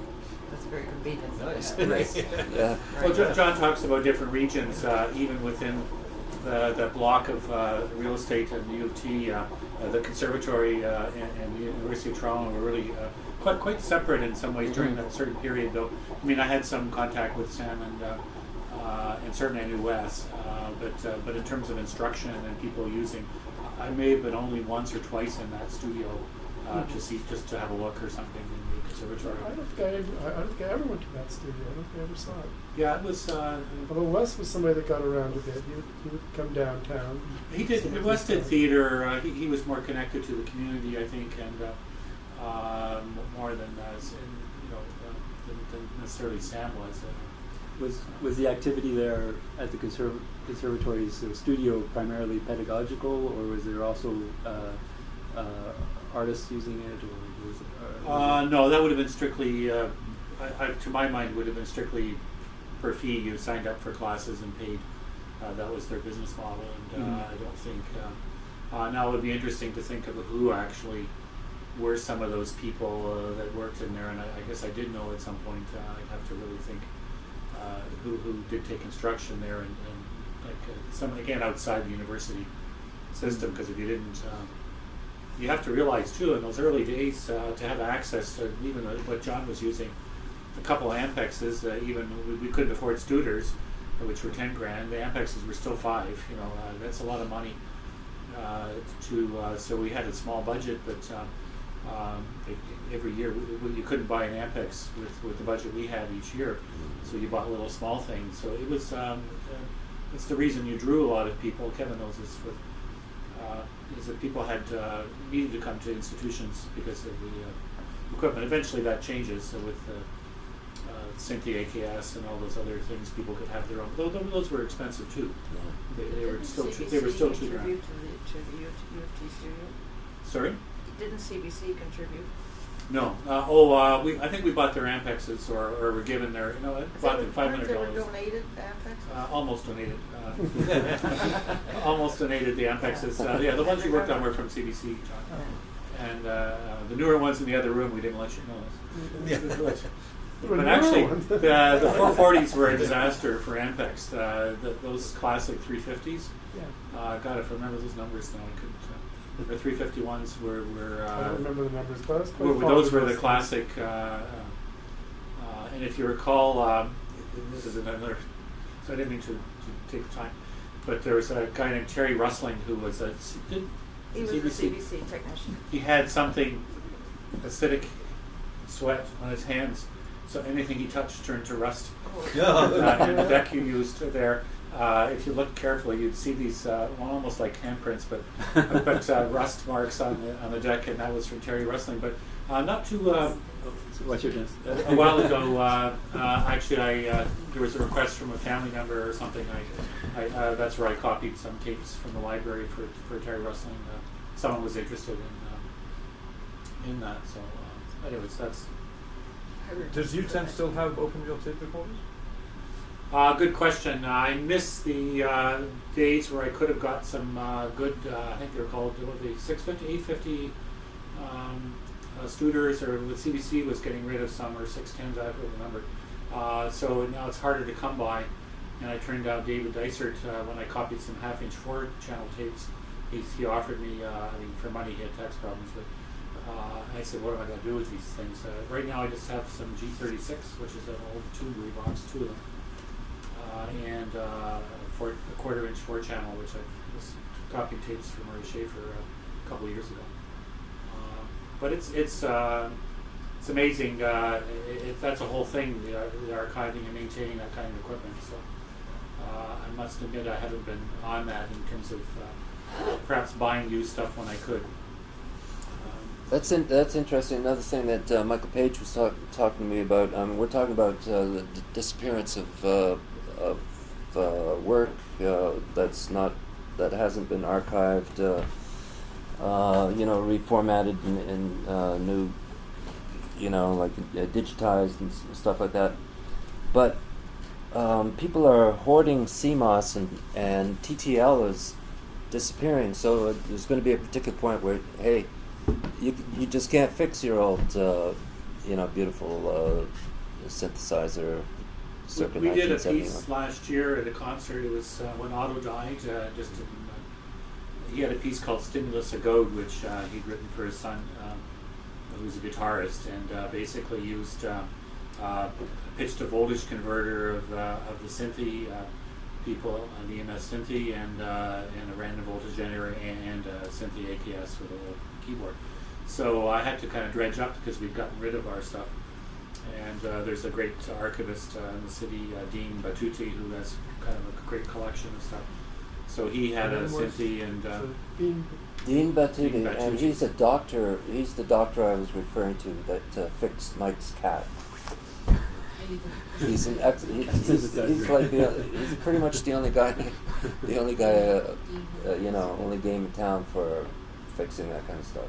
Yeah, no, Dean's pretty, and he sees the kind of person salivates when he, Yeah. And I certainly, well, I can't say everything I've given him, but basically some of our very, very important archival stuff I basically turned over to him long term.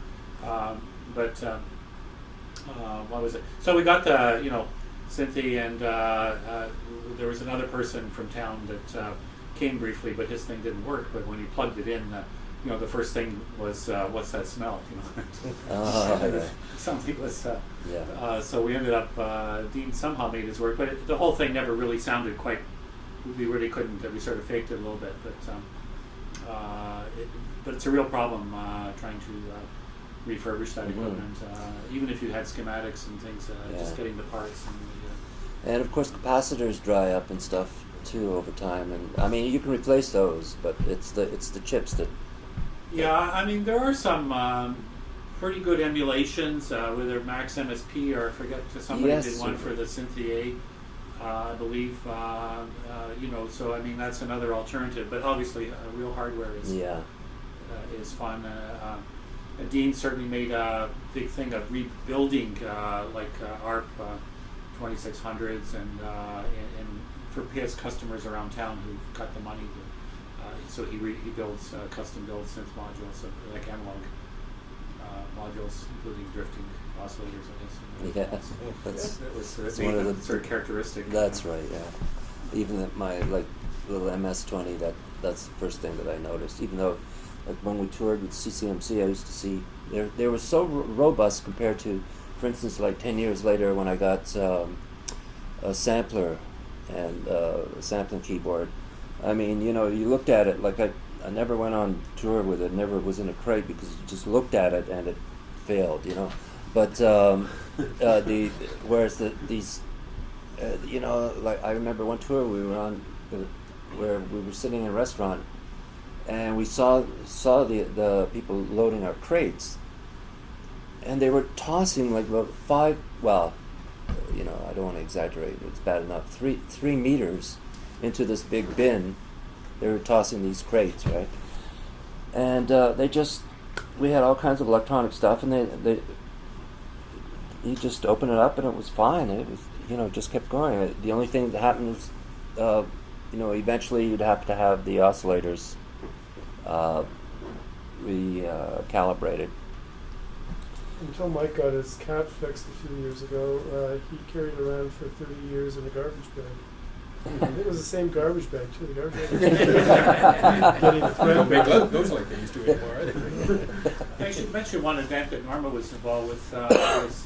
And again, Kevin, it's kind of a side group, but it was the Audio Engineering Society had a meeting to do with electronic studios, and we kind of hosted it at Walter Hall. It was a couple of years ago, but because there was a strong interest in electronic instruments, and Dean did a little presentation there as well. But also Peter German, who has worked with, basically has pretty well what's ever left of the sack butts of Hewlett King. He has about 4 of them, I think, in bits and pieces. And the claim to fame was Luke and the Apostles. He used to play with them, and as the last time I heard, he was the night chef at the Rex Hotel. But Peter had a lot of reminiscences of that time, they specific recorded that stuff too. Didn't Sorry? They recorded that. Yeah. Yeah. Yeah, I think we. I never followed up so much on that event, but I'm just saying that's another little corner of people who was kind of different. Where Peter German wouldn't come to this kind of event necessarily. He still is an important kind of part of the history. Certainly, very early use of like I used to remember seeing the Luke and the Apostles at Yorkville, but I don't quite remember seeing a synth or a sackbut. But but that's a very early use of a synthesizer. In the Has group. John Mills Cockle been mentioned? Yes. Yeah. He's on Vancouver Island. He's actually been a source for the whole other set of branches, which. Well, I'm glad he's interested again. I did make some contact with him, and at one point he was not. There was a query that came up. About 6 years ago, he was attracted again and found a welcoming community that didn't look down on his work, but rather embraced him. Well, speaking Did you of mention Luke his, the Apostles, Luke the Apostles and John Mills, I thought of Kensington Market. Now that we're getting, and of course Eugene Martinek has become active very recently, and he plays with a lot of people in the process. Sorry, Eugene's still where were you there. going? I was just wondering, John Mills Cockle was in a group called Inner Systems, which was a very unusual unit. It was a multimedia band.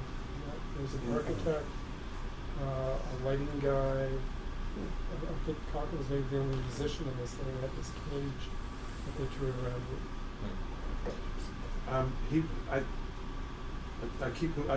Someone was doing live EA with video in the late 1960s in Vancouver, with slide projectors and the kind of ink on gels and stuff. And that, I can't remember who that was. It's in my email somewhere. A graphic designer on Shaw, who also used to work at the Music Gallery, Bob Wilcox, was Jimi Hendrix's light show guy for his 1968 Canadian tour. Wow, I didn't remember that. Bob did that. Yeah. Cool. Can I suggest putting the new music groups in there too? Yeah, I was actually picking them up as we went along. There's still yet Ray and Bobby. Yeah, because we did a lot of that kind of stuff. Yeah, and also the TDT, the dance company who commissioned a lot of. this is what I'm starting to play. Hands up. I'm just collecting at this point. New music groups would be the new music concerts. And 10 Centuries concerts leading into new music. Well, this concerts, is right? really about Toronto and Southern Ontario. We actually haven't dealt with outside of Toronto yet, and there's a whole other something which is the new music concerts. Continuum, Mosaic, started. Well, Well, Continuum much later. Continuum has been going for 25 years, so. So there was 10 Centuries concerts and, Well, that, then new yeah. music concerts. They didn't do Array much. music started Array around music. 1973. Yeah. They're still going, Yeah. of course. And when did they start? Did they include electronic stuff right from the beginning, or did that come later? in the Array 80s? music? I can't think of examples where that was really a specific focus. Yeah. No, or The original included. the original group was, I think, Alex Park, John Fody, Marion Bozedich. very Yeah, possibly. And their cello focus was more on acoustic concert music. Mm-hmm. So it wasn't until Henry and Michael Baker and that they started incorporating. Yeah, but there seemed to be a complete turnover in the late 70s with that group where the original people were completely gone. There was a new group that came that took it over. Mm-hmm. So that's when the electronics started to enter into race programming. Yeah. Yeah, I'd say Henry in particular. So before that, it was strictly new music concerts, and then the stuff through the dance. New music concerts started in 1971. Yeah, but they started including electronic right from the beginning. Yeah, right from the beginning. Yeah. That's why we ended up buying equipment. Yeah. I think what's interesting historically is what students today are, because I'm still involved with teaching, it's hard to find information to be aware that the kinds of initiatives that went on through the 70s and 80s and 60s, whether it was light shows or technology, whatever the technology was at the time, people were using it. Today, if people do something, it's almost seems trivial compared to like a lot went on, and there were some very high level things. I've seen Polish groups that did wonderful things with water and light, and just very. Lowell Cross, who was a student at U of T, was the basis for Laserium, which he ended up suing somebody later because they stole that whole idea. But and worked with David Tudor, and you know, so there's a lot of history in there, but you can't find it anywhere. And it's not so much blowing the horn, but it's just sort of showing the kinds of activity. And my wife's recalling the Isaac Gallery right now. June Pike, you know, came as well. I mean, that's a little before my. I would have been aware of those kind of things because I wasn't connected to art galleries or something. But there was a lot of activities going on in Toronto that. Well, the Art Gallery of Ontario also had a lot of concerts. Cage, a lot of his visits were to the AGO, right? That Udo, I guess, was involved in, right? Or well, Cage was New Music brought Cage a number of times here, and he was a very. I was telling Dennis too. Oratorio. Sorry, so my brother was at Congregation Hall. university in the first year with David Rosenberg, and they had Steve Wright come and we did a piece of his. Right, I remember that. They said I remember sort of attending that. They had various people sitting there with stuff on them, and Steve Wright was doing his thing. it was a much smaller world. So I mean, people like Buchla would come to York, and I don't know if you were there during those years, but we used to. We did connect quite a bit at York, and go regularly for concerts. And Buchla came up one time, and I believe it was Touch he had, and he played the album, and then he brought his synth and he kind of improvised while they flipped it over. It was on vinyl. It was like 15 minutes a side or something, and he. But there were a lot of events like that today seem lacking in a sense because the world is so big that and maybe the internet has ruined a lot of things because people are so connected that they don't feel they have to leave their living room. There aren't those same kinds of events I find today. And Stockhausen came through, and he was a bit of a relatively kind of a superstar for a while. Yeah. Contemporary Stockhausen did. They did Stimmung. The Contacta was a little before my time, so I didn't see that. He was supposed to come one more time. Normally remembers that, but the price was just too high. Goethe House balked at the. It doesn't sound like much now, but $30,000. The good part was there was a photograph they paid $200 for. I had that. But even before Utrecht got started, Sorry? Usichevsky came up to Toronto to do a demonstration of his tape music. Yeah. That was in the late 50s. Yeah. Yeah, it was a long time ago. That was courtesy of the League of Composers Concert Committee. That's when I think that electronic music was first introduced. Yeah, Gustav actually in an interview in Boston talks about the Usichevsky visit and describes Usichevsky and because he was a big man. I met him once when there was a famous computer music conference in La Jolla that almost everybody went, even the EA guys who weren't using computers, just because it was California and it was wonderful weather, and we just all went there, and I met Usichevsky, and amongst like just literally everybody was there, and we sat at a table with Muma and all these people. It's a very memorable event. Be interesting from that event too, if there was any archive from. But being a computer music thing, maybe someone has an archive from that time. I did a lengthy interview with Usichevsky and Looney.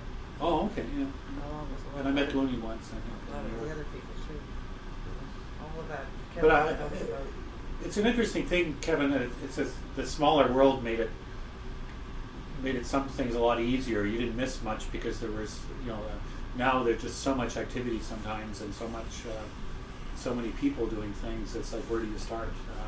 Maybe that was my frustration with saying for archiving, where do you start? That's why I placed the delimiting being basically 1955, initially 1980. Yeah. But because of the context, it became clear that 80 was too early for some people. For some people, 1980 was significantly 80 is the beginning of CD. Maybe late and MIDI, late 70s, early 80s was the introduction of the CD. And the Apple IIe. Yeah, that's right. And then there's my other question was going to be about Saved by. Does anyone remember a place called Saved by Technology? Yes. Well, they're still there. They're still there. So An it's still there? alleyway Yeah. close to Young Street. Yeah. Because there was a band or something associated with this, and they released an LP with 12 songs, and the 2 center tracks were the MIDI tracks. So they were there, and I put down here computers, meaning that from my understanding at the University of Toronto there were 2 or 3 or more initiatives involving computers and music, and there were other, as people have been describing, individuals doing this, and if there's a way of We've mentioned Bill Buxton. No, and So Susan that's a Zucker, whole other yeah. little Yeah, Yeah, there's Part Bill of Buxton. activity There was a UC. project in the mid-70s yeah. with the, he was Structured a sound student Synthesis at program. computer science, and we had a kind of somewhat shaky relationship with the faculty. But anyways, that was a very early, early mice graphic system notation. He had a conduct system, and yeah, you don't see that mentioned very much. I don't know if there's much photo documentation or. They there were played a few, it. They played at the music gallery a lot Yeah, in yeah. those days. Science Center. Yeah, British no, we Museum, mentioned that. sorry. and there was the one that Gus worked on in the 60s, Piper. Oh, Piper, Jim Gabora, yeah. Oh. They're actually just I don't want to talk too much, but the with our anniversary from a couple of years ago, our 50th anniversary, Jim Gabora. It's funny when you have an anniversary. Like if I hadn't asked Jim for this, we would never have it. He made a wonderful 10-minute documentary, nice video thing on Piper. I'm willing to share that. I mean, I should just post them for people to see. I don't think we worry about ownership there, but it shows the music notation that he had. I mean, we're talking, mid '60s, and you have to, if you know the history of notation. I mean, even Xerox in 80, 81, 82, which you can look now online at YouTube's, it's still pretty primitive. It still was at 88 until you get Finale or later programs. So it's very. He did it on a plotter. I mean, it was but it was the oscillators that were built by Moog, 4 analog oscillators. I kept one that just breadboarded, with pegboard thing. But Jim made a wonderful 10-minute video for that. And the other thing that before we mothballed the first multi-track, TV Ontario was doing a show, or an independent producer came to the studio and with a mime, and the mime was going to play the keyboard, and I got it working. It was the last time it ran, and the glissando bar. He ran his finger over the bar, and a little break in it was a tear in the plastic on the glide, so his finger sort of went over it. But that was part of a show called Electronic Jam. And this is the problem. You mentioned Zappa, where they're not going to release, the family holds on to stuff. TV Ontario, I mean, they commissioned that, but it would be mothballed there. I called up the producer because I remembered this clip from the anniversary. I thought, well, maybe this would be great. So she says, well, it's 1-inch video, and I'm not going to do it. And so I said, fine. So I paid for the transfer, and so now we have this. But what's in that show is Oscar and all his electronic. They did Oscar Peterson. There's Moog there. It was a full-blown, 50 minutes or hour show on electronic music at the time. To me, it's the MIDI. It's the height of MIDI. It was Jim Burgess from Say by Tech, and so it's a very interesting show. I mean, as an archive, but it'd be totally lost somewhere in TVO land. If I don't take great credit there, but it just the producer had no reason to want it. Now that it was released, she's going to make some pay with it, I guess. But I'm sure there's other material like that that's just sitting somewhere, and it's not going to be released unless somebody. And we weren't worrying about performing rights or this or that. The Myron Schaefer did a 5-minute electronic music for a movie called The Mask, which was a Canadian movie. And I hunted for this because there was a LaserVision disc of this. It was one of those Canadian movies. They made more money if it was not successful. And I actually talked to the guy from Cineplex, or Nate somebody. And he said, well, that's the way it is. So he had no interest. So I found finally there was a guy in California. It's a company that sells oddball 3D stuff. And so for $15, I got a DVD with two pairs of glasses, 3D glasses. You put your glasses on when you went into the underworld, and in this 3D sequence. But the electronic part was done in the studio. So again, things like that were hit and miss. To actually get a record of that or have a copy of that. I have 5 minutes, which is the actual in a black and white film, which was in our studio always, but I always wanted to have the whole movie. So there's, I guess, that's the sad part of archiving. we all have stuff like that, but it's just the time and the effort and sometimes money to bring it back. I was wondering, you mentioned Myron Schaefer, and was wondering about the pre-1970 history at University of Toronto, and whether there's any anecdotes or insights about that anyone might have. Well, Norma's, sorry, Norma. Sorry? I was 1973 but you would have been you were in that class, I think, at one point, or Well, I have some lovely shots had of you in a the funny studios. situation because I was working for the CBC full time, so that my contact with the studio was after hours. But I did know Myron Schaefer because I was a student of Weinzweig's, and so through Weinzweig I had sort of inroads into the faculty, as it were. But I was not an actual student. Myron Schaefer allowed me to come in there to work in the studio, and I did that. I did that on my own for quite a bit. That was in the early '60s when I came back from Europe, 1962, and then I guess I continued to work there. Jim Montgomery actually was helping me out.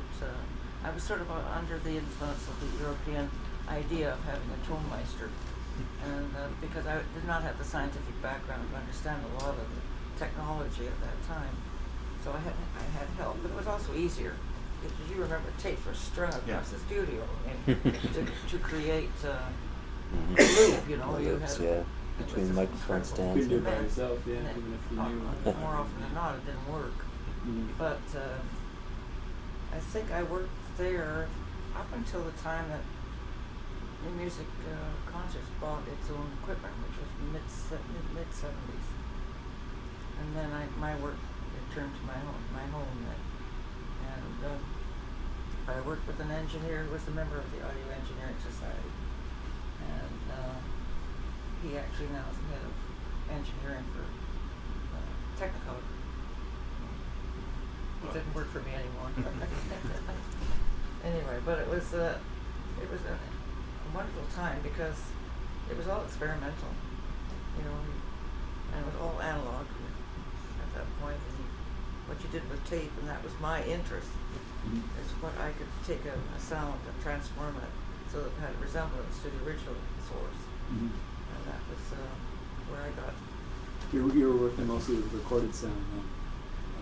Or were you Yes, using up to synthesizers a as point. well? I did use a little bit of electronically generated sound, but I found them very sterile. And I had heard Stockhausen and whatnot in Europe in 1960. I heard the premiere of his Contact, which was actually a mind-blowing. You were at the premiere of that? Yeah. Wow. Yeah, it was. I mean, it was amplified percussion and 4-channel tape. It was quite a mind blower at that time. 5-channel tape. No, 4. It's 4, I think. Because Anke Jungen was 5.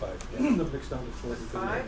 No, because Anke Jungen started as 5, Yeah. and then went down to 4 because he couldn't get the 5. Yeah, Kevin's Yeah. right. There was 4 channels. 4-channel. It was You're right. 4-channel, right. Piano That's what I and percussion. remembered anyway. But that was premiered in Darmstadt, and actually changed my whole direction. Just hearing that piece. Was there a positive response to that, or Positive. or- Oh yes. I didn't particularly care for the piece per se, but what he was doing Yeah. and the use of amplifying the instruments. That was what interested me. Of course, he was very heavy into sine tones and that kind of composition at that time, and I didn't care for that particular sound quality. As I said, I found it too sterile. So, and Norma, you saw the instrument, and when the premiere was with instruments like percussion and piano. Yeah, I think it was one of the Kontarskis. Yeah. And Casco? I can't Christoph remember. Casco? There was Aloys and Yeah, I think Alphonse. maybe Casco. Yeah. Yeah, Casco was probably using the Yeah. program was doing stuff Yeah. for them then. I have the old program at home somewhere. I'd like to get a copy of that if you. Naturally. You can keep the original. I have a. The studio is lucky that we, again back to Lowell Cross, who when Stockhausen toured in the 60s with Kontakt, and it's something that you refused, Kevin, was he made a recording of, it has to be David Tudor and Christoph, somebody, percussionist. It probably was with David Tudor, it had to be David Tudor, I think. And he made a recording, we have the 4-channel tape, but also a 4-channel recording with instruments, and it's really the best way to hear it, because if you've ever done it, if you're in a reverberant space, there's so much noise from the percussion and everything, you lose a lot of detail. And so we've always had this, it's always been in the studio from late 60s, I guess, as a half-inch 4-channel tape, so we could always hear this. And this was a big thing in those days, where you got sent tapes from the Poland, you said about Poland. The Polish radio, Bale would send tapes to us of his pieces from the 60s. All that activity seemed to stop at some point, but in the early days there was such a small world, and no one thought twice to. Barrio came for a talk in '75, and we tested. It was those days SOCAN did a CAPEX, or a CAPEX lecture used to be in the summer, and we were in Walter Hall, and we tested this tape out, and this is how it played back, and I said, "Oh, do you mind to make a copy?" He said, "No."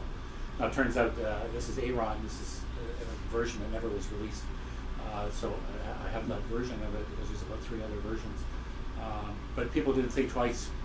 And I think, imagine someone today saying, "Oh, sure, go ahead and copy my tape." Well, there is a whole new generation. Exactly. Well, you know about copying, John. So. So I mean, so people are much more generous, generous with that. So. But that was a landmark piece. We all were in awe of Stockhausen, I think. It influenced not only me, but a lot of others. Today it doesn't wear as well. I think it's a bit harder to just. But it was a combination of technology and what the amplification of the instruments, and really quick, staggering at that time. It still sounds fresh to me, that particular piece. Just the electronic. Come and hear the one with instruments, John. It's a wonderful. I'd like to. I've got the 4-channel. Okay, electronic one, but I'd like to hear the. I'll make available. We'll have a little. You changing your mind? No. Contact about it. Another side to this is that by the late 1970s in Quebec, when Marcel Deschênes had come back from France and Jumel was being formed at Laval, the linkage was Quebec-Paris, and the linkage in other parts of the country was not Paris, it was other places. And in Quebec one finds the acousmatic tradition, the advanced musique concrète tradition. I was wondering if there were any works or any kind of stream within Ontario to do effectively musique concrète with not only the techniques but the aesthetic of the musique concrète approach to things, because I'm looking for works from ROC, the rest of Canada, which somehow are built upon the French model, not just in terms of the materials and the sonics, but in terms of the aesthetic as well. And I can't find that's pretty hard to say. I mean, John's piece he did in the studio, we all did pieces with just tape, and we all knew the Schaeffer studies, and as a presentation when I was a graduate student, I tried to translate the solfège chart. A few words you can't really translate into English, like allure, and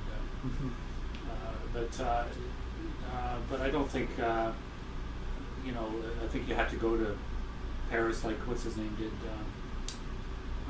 York, what's his name? Electroacoustic, York in England.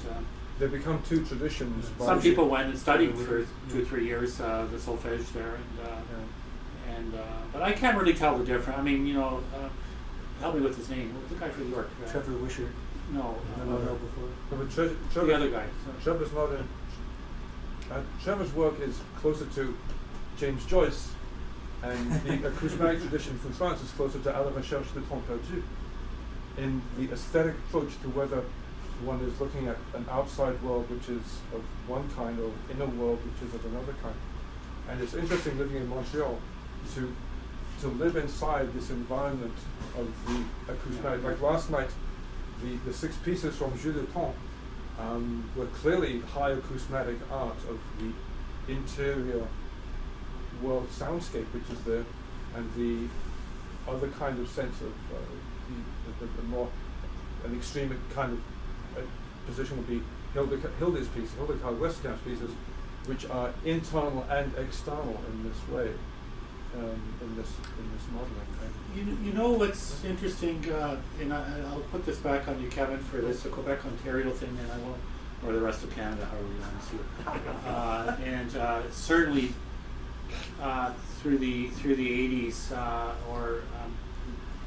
there was a recent publication that came from France or from GRM, and there was a history of Electroacoustic that was done by a Quebec writer, I think. And what I was amazed with is how many times Pierre Schaeffer had been to Quebec. And be damned if I even wrote right away to John Ray. I said, "What the hell is this?" We never knew. You know, I mean, if there was any kind of possibility that he was giving a talk, a concert, a lecture, we would have gone. You know, so there was a quite a strong. It was 2 or 3 visits where Schaeffer attended. It was just interesting. Yeah, no, I live in Montreal. I didn't know that because within Montreal itself, the tradition, the acoustic tradition existed principally at Université Montréal, and then has encompassed the Conservatoire now, and Université Montréal has multiple streams because of having Jean Pichet and Robert Normando, and Marcel Deschênes is now retired, and Francis has gone back to France, so that there's a kind of residual acousmatic at Université Montréal, but there's well, that's interesting. You didn't know that. I'll send you the reference. I thought you knew everything about Montreal, but no, Montreal is. I was quite surprised that we never heard that Schaeffer had been in Canada. Montreal has its neighborhoods too. Yeah. We Concordia did 30 years of concerts, and we maybe got this many visits from people from the. But McGill's tradition, which included eventually Alcides Lanza and Gems, was not in the acousmatic tradition at all. It was clearly in the mixed theatrical tradition. And when the SMCQ first did a major mixed work, it was the work of Alcides Lanza, and the technical. I took on the technical direction of doing Alcides pieces, because the technical requirements, while similar, were aesthetically so different across. Norma probably remembers some Alcides stuff in New Music concerts. Yeah, he was part of New Music concerts earlier. In answer to your question, were there any pieces that were directly at this effect? I can't, in my memory, recall any one piece that had that direct relationship From ROC. From the ORTF. Yeah. It's very strange. I remember Murray Schaeffer having a real bug about Pierre Schaeffer. Any chance he had done Pierre Schaeffer as we did? I think that a kind of differentiation needs to be made with acousmatic and Pierre Schaeffer and the books. The books, I think, are idea pieces rather than they're kind of a little bit more psychometric than they're kind of an individual's modeling of how sound can be understood rather than a slightly more metric conception of sound. But we talked about earlier. We talked about the German school. We talked about the French school, but we also had the American school, which is the computer and John Cage. Well, the not two even extremes. at that time.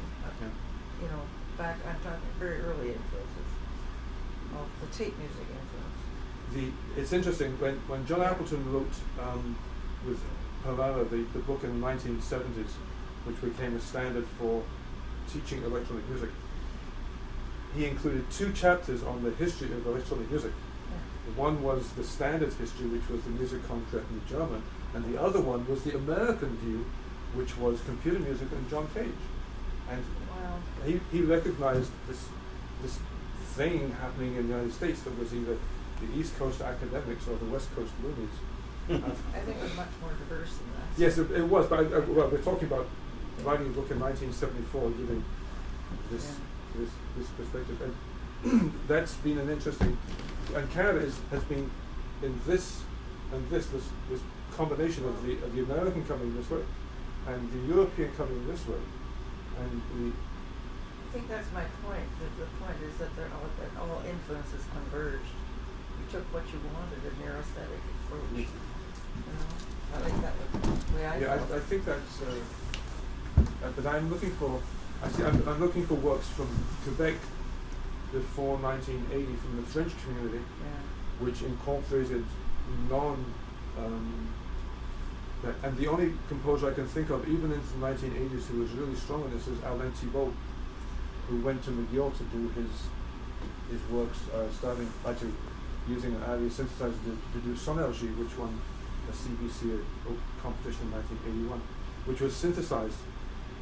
But Quebec has this as well. Maybe, but I think they're falling apart as divisions at this point. But that's not alternative. I was wondering about things outside of Toronto. With their Queen's, contacts. David Keane, Yeah. Oh yeah, Queens, David Keane. Huh? Queen's David University, Keane. David Keane. But also the University of Western Ontario. Mm-hmm. Yeah. Yeah, there was Clements? yeah, who was that Western again? I think David, whatever his name is, Micah or something? retired. David, what was that, Jeff? Was it Micah or something like He is a former U of T student. We had him once for a concert. Erica's husband, Omar's there, I think. But as far as electroacoustic, I'm not sure right now. Exactly. No, but in the past though, 1970s. in the 70s. Oh, in the 70s. Yeah. Oh, Peter Clements? Peter Clements, yes. They did some early computer, music for type stuff. I remember running it, knowing Peter, going to shows or trade shows or conferences. I'm trying to think who else. That's a good question. At Queens, just thinking of Queens, am I right? Was Bill Buxton He was a there. student He started of at Queens, David's? yes. Bruce Pennycook, I think. Yeah, Bruce Pennycook was in Toronto. That's the other guy that was And Bill Buxton went to Utrecht also. Yes, Came back yes, to Toronto. right. And he's now vice president of research at Microsoft. Vice President Yeah. Yeah. Mhm. One Smart of cookie. the hundreds. of the Yeah. Yeah. Well, Is he he seems live in very, Toronto? well, he seems to be, yeah, he's still half the time in Toronto. I just Well, yeah. kind of reconnected to the past year. Something that's just crossing my mind, I'm just wondering, it seems like all the electronic musical instrument development, things that were called synthesizers, whether it's the Sacrat or it was all modular synthesizers, et cetera, were not developed in Europe. I can't think of a European instrument following the old Martineau. Serge, I thought was American. That was American too? Yeah. Yeah. Oh, okay, I thought that was really Yeah, Europeans just didn't VCS bother making an instrument that you could move around and see EMS in London. But I was going to say EMS. He Yeah, doesn't but have that's Britain, it's the continental Europe. No. Hewlett Kane's multi-channel playback No, I machine know. is somewhat modelled on one that came out of the ORTF, was available a couple of years before that. Very similar. But did it come out of the ORTF or just sit there? There was a development of studios there. There wasn't a sense of the making... modelling is different in Europe. It was based around radio stations. In North America, it's based around universities. And radio stations were closed, and universities, they wanted to get their research out. Well, in addition to that, there were these individual entrepreneurs like Bob Moe, who were not affiliated with anything. They were just building instruments. Yeah, And you have Hewlett to Kane, realize was- how things evolved. I mean, we have, or somebody has our, the Moog's first voltage control filter. It's like, geez, that's a good idea. Well, I'll build one, and then he built it, and then he built many after he asked for it back. He said, no, we'll keep this one because we want what's better one now. No, we'll keep the old one because and there's we basically, I think it was $1,000 or something at that time, contracted him to make the voltage control. So you had to have the idea that once voltage control became, those kind of circuits, and then the modular thing evolved after that, which you had an oscillator module, a noise module, and then you put them all together. So I mean, but that's the Sacrat. which Hugh Kane had done. With the exception Hugh of Hugh Kane, Kane, yeah. who was involved, was being funded by the NRC. Exactly. All these guys were sort of individual, like from McClear to Prokla to all these guys. Just Well, let me give you individual- I mean- they weren't part I'll give you a story. You probably well, the other thing was going to talking about Japanese companies. They still, Ralph Dyke was a very important person. I'd really love to know what the falling out was with Roland. But at some point, Ralph Dyke was their music and their MIDI. He's the JV or the MIDI, whatever the IBM spec was for the MIDI interface. That's Ralph Dyke. But we went to a hotel at the airport, and there's Mr. Roland, whatever his name is. And Ralph Dyke had a little 8-bit computer. It was called Microcomposer, and it was driving analog equipment. And so that's how a lot of things, and I can't remember the exact date of that. But, so things were very slow too, but a lot it took North American know-how. I think that the pop music was driving, because they couldn't, EMS in London, Synthi with Zinoviev, the death of them was that you couldn't make a living selling to electronic music studios. When did Yamaha appear on the scene? wait, can I just FM? I'll tell you the anecdote about Canadian history. You know the polymode, right? The polymode was the idea that you put a synthesizer behind every key. So who invented the polymode? Hugh Kane. Yep. Poly, which existed at McGill. It was one synthesizer behind every key. They were going to do VLSI integration of this. They went to the Canadian Copyright Development, Patent Development, and they said, who's going to want to buy a machine that has a synthesizer behind every key? And they had it all the way down the line, and Industry Canada said, no one wants to buy this. And then 2 years later, out comes the polymode. Well, then you have multiplexing, though. I mean, And they watch it. Not as simple. I never keep it. No, Hugh Kane's Poly, based upon a request from Paul Peterson, was to have a synthesizer behind every key, which could be modified individually, and it was all dead on. This comes from Chicago. I mean, that LeCaine had access at that time to, because he actually developed the radar during the war and something, I don't know, it's top secret or whatever he did. And he wrote to talk about oh God, okay, well anyways.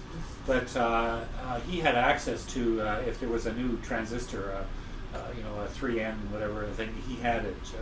He had access to all those optical stuff, and that's why the early faders he did were optical faders. I never saw an optical fader probably since then, but I mean, so he had military grade resistors and all that stuff. So if there was something newer, he could ask for it.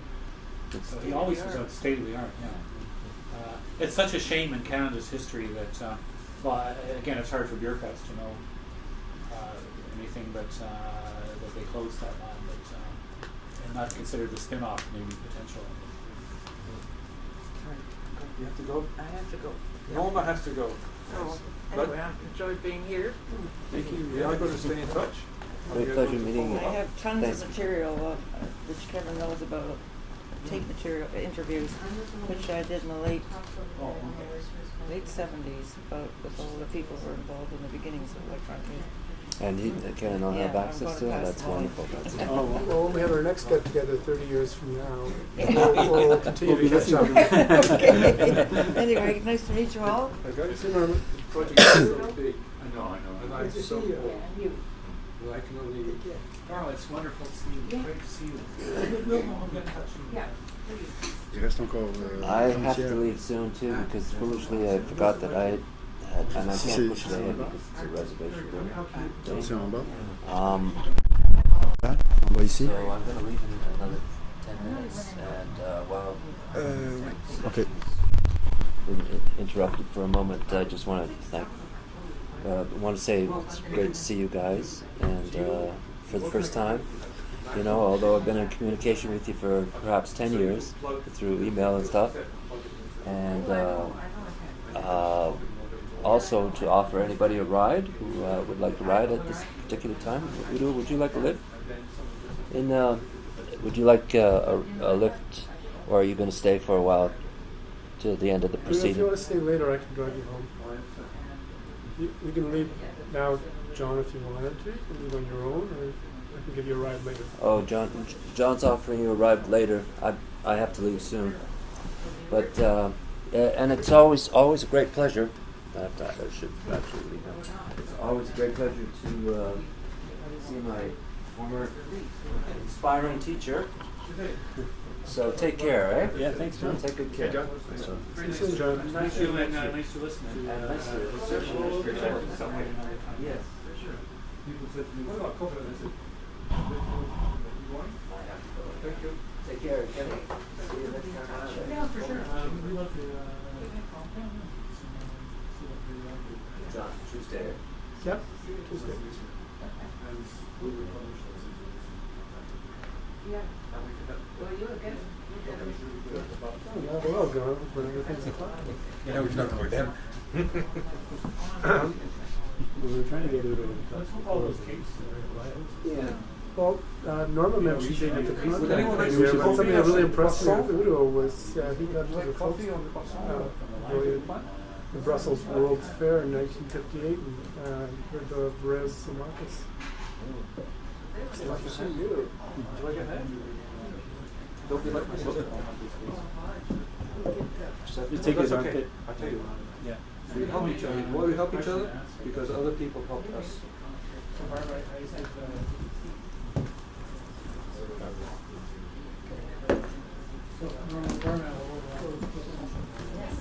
You want to go somewhere? Oh, I put them, they're all over there. Yeah. Yeah. Oh, well, it's not much of a garden. Oh, well, so that's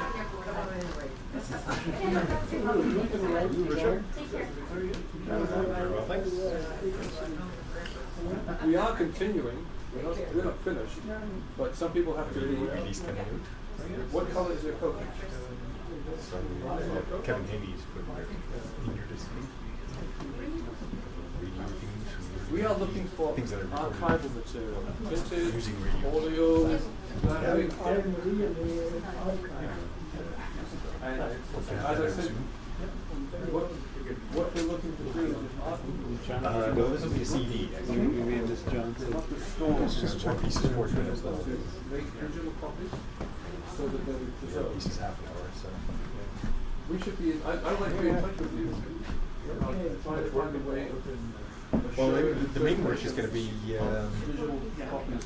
is making the covers. So if you decide to do it to the National Was- Library or whatever. Yeah, because They will have using very thermographic much information will be available. Yeah, right. Well, so drawing on it with that iron. it's got my house keys and stuff, so it's really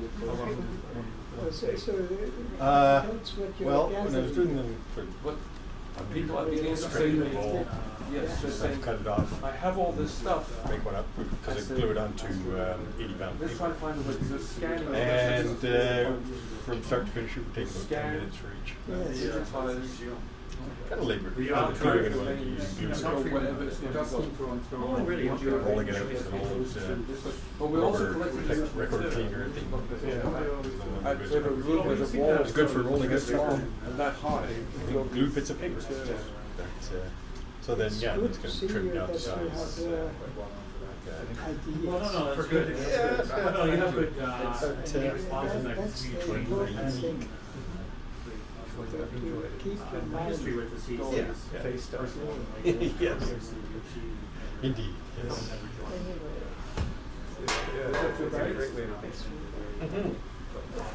Whoa! Yeah, I'm about a third of the way through now. Maybe what I'll do is just offer to say, here, here's the ones I've got so far. I'll give you them in batches as they get done. 'Cause, you know, finding the time to sit down, like this weekend, I've been sitting down. Don't you understand the difference between wanting to? No, I understand. I know that, but I've it's got 6 heads gathering after this. That's No, good. just, But I think over the years, playing, but, more jam. I never recall them rehearsals, because that presumes you're rehearsing something to perform. The board is current board I has don't sort do of been more or less rehearsal. in place for about 4 years, I guess. But there's it's just always Well, I'm going back. always somebody a performance without an you audience. know, every 4 years or so it seems like a rehearsal. Ian was working up until 2005. Yes. I worked just sort of as an adjunct for a number of Better years. than most courses. Just sort of part-time on various projects. It's a lot more difficult than this. Ian stepped down to work on his own, on his own stuff and finish up his studies. I was invited to sort of take up what he left out. So, See, to me, my question about Yeah. Based on Director Matthew Fowler, I think, for the assistant. Thinking about Yeah, some actually, of one the thing I things, was this is one issue I'd like to time to discuss raise, the aspect of really non-academic think, type. go forward, you know. Yeah, we touched on it a little bit, but Yeah, that's what I was going to say. We can try and get back to it. yeah. You know, the ones that. So that's actually what Toronto was doing, but it's certainly post 1985. Yeah. Well, it's I guess it comes with the availability and accessibility of equipment. Yeah. Already. To a wider Yeah. demographic. I understand. I I'm understand. gonna try to get to go right. Okay. they're proposing How to far is they're it? proposing to Not that support- far, but you have to go up and wait for a streetcar, and streetcar doesn't get them door to door. Yeah. Yeah. As Kevin's pointed out in a couple of years, it doesn't matter whether. Okay. Well, it's like north of St. Clair, over the other side of Avenue Road. Oh, it's not too far. Yeah. Okay. Are you heading up there? No, I'm gonna come back. I'm Okay. gonna try to give Lou a ride. Oh, okay, good. He's probably gonna refuse, but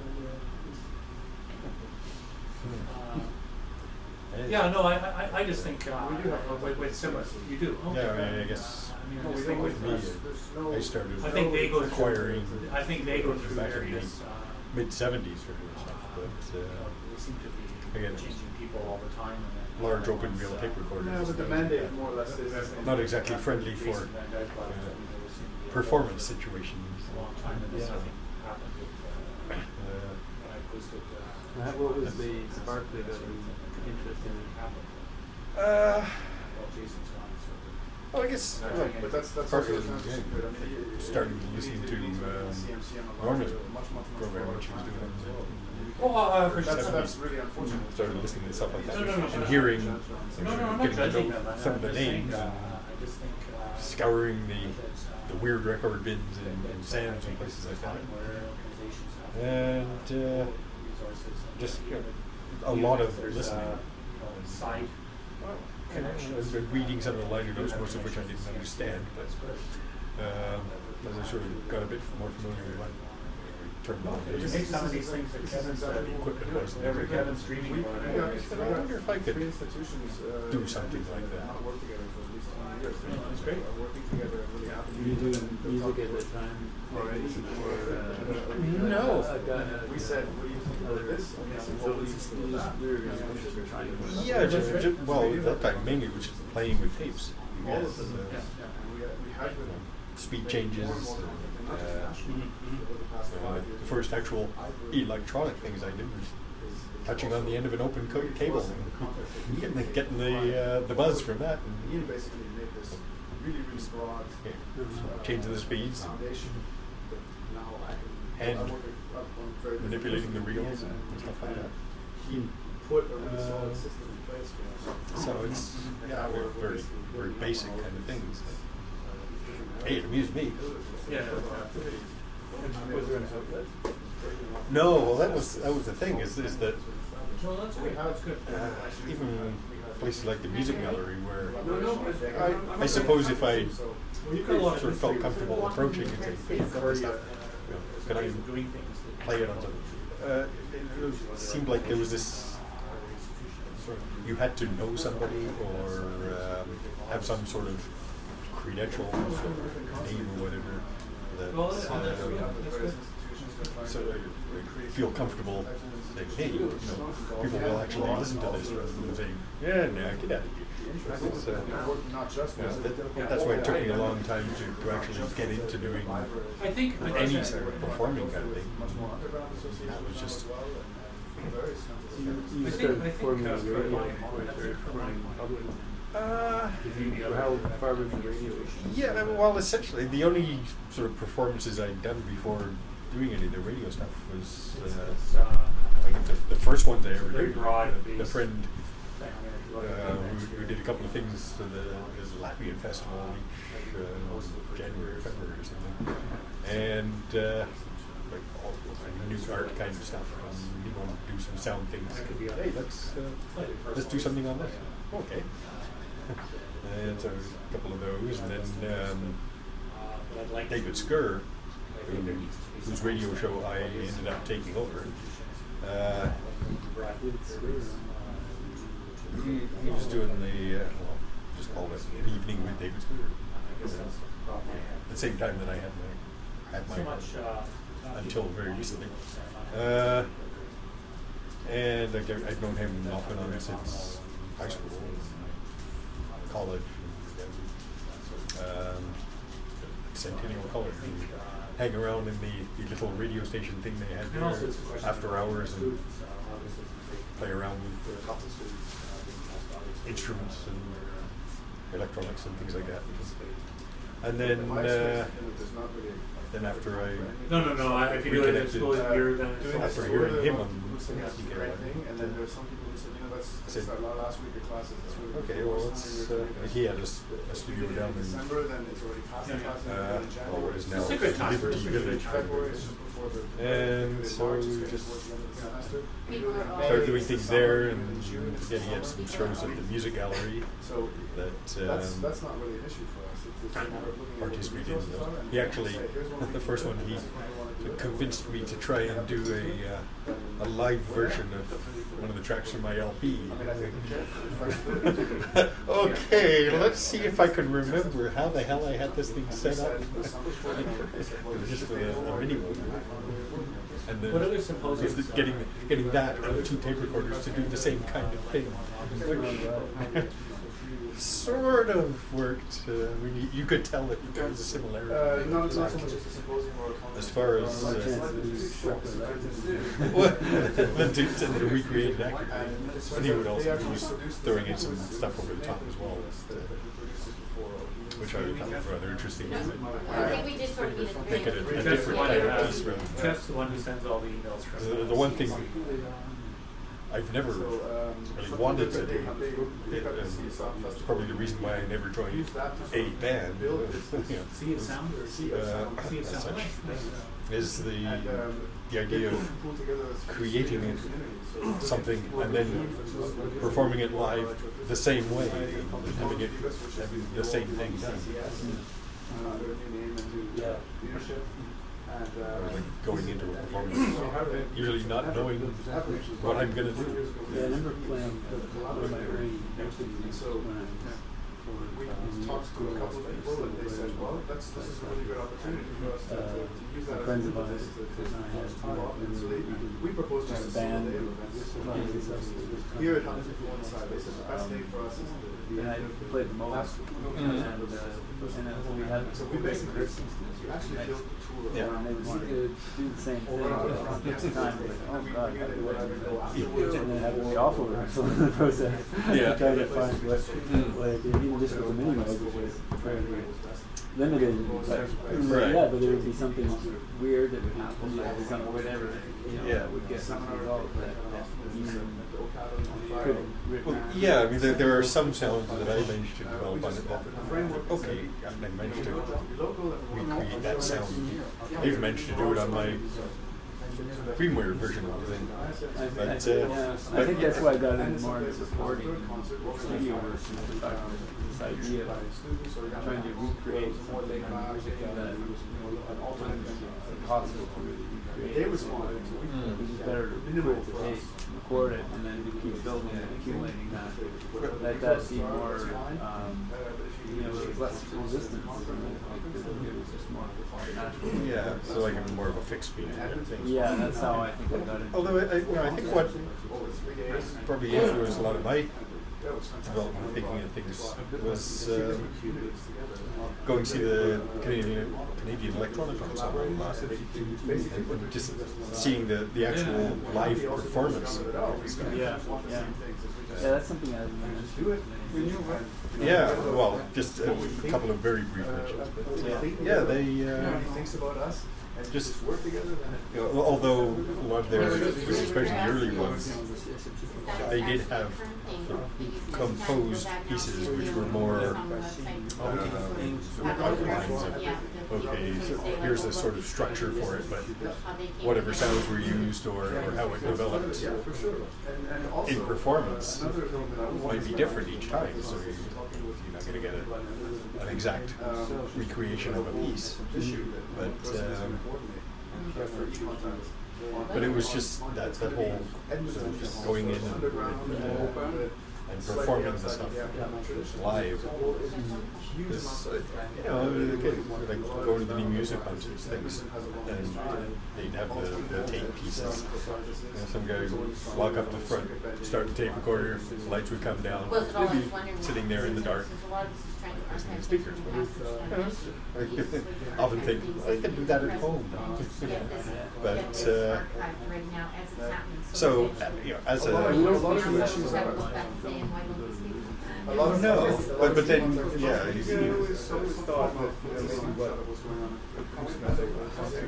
was just a theme of light or maybe a bit of blank meters or something. So you have something to watch.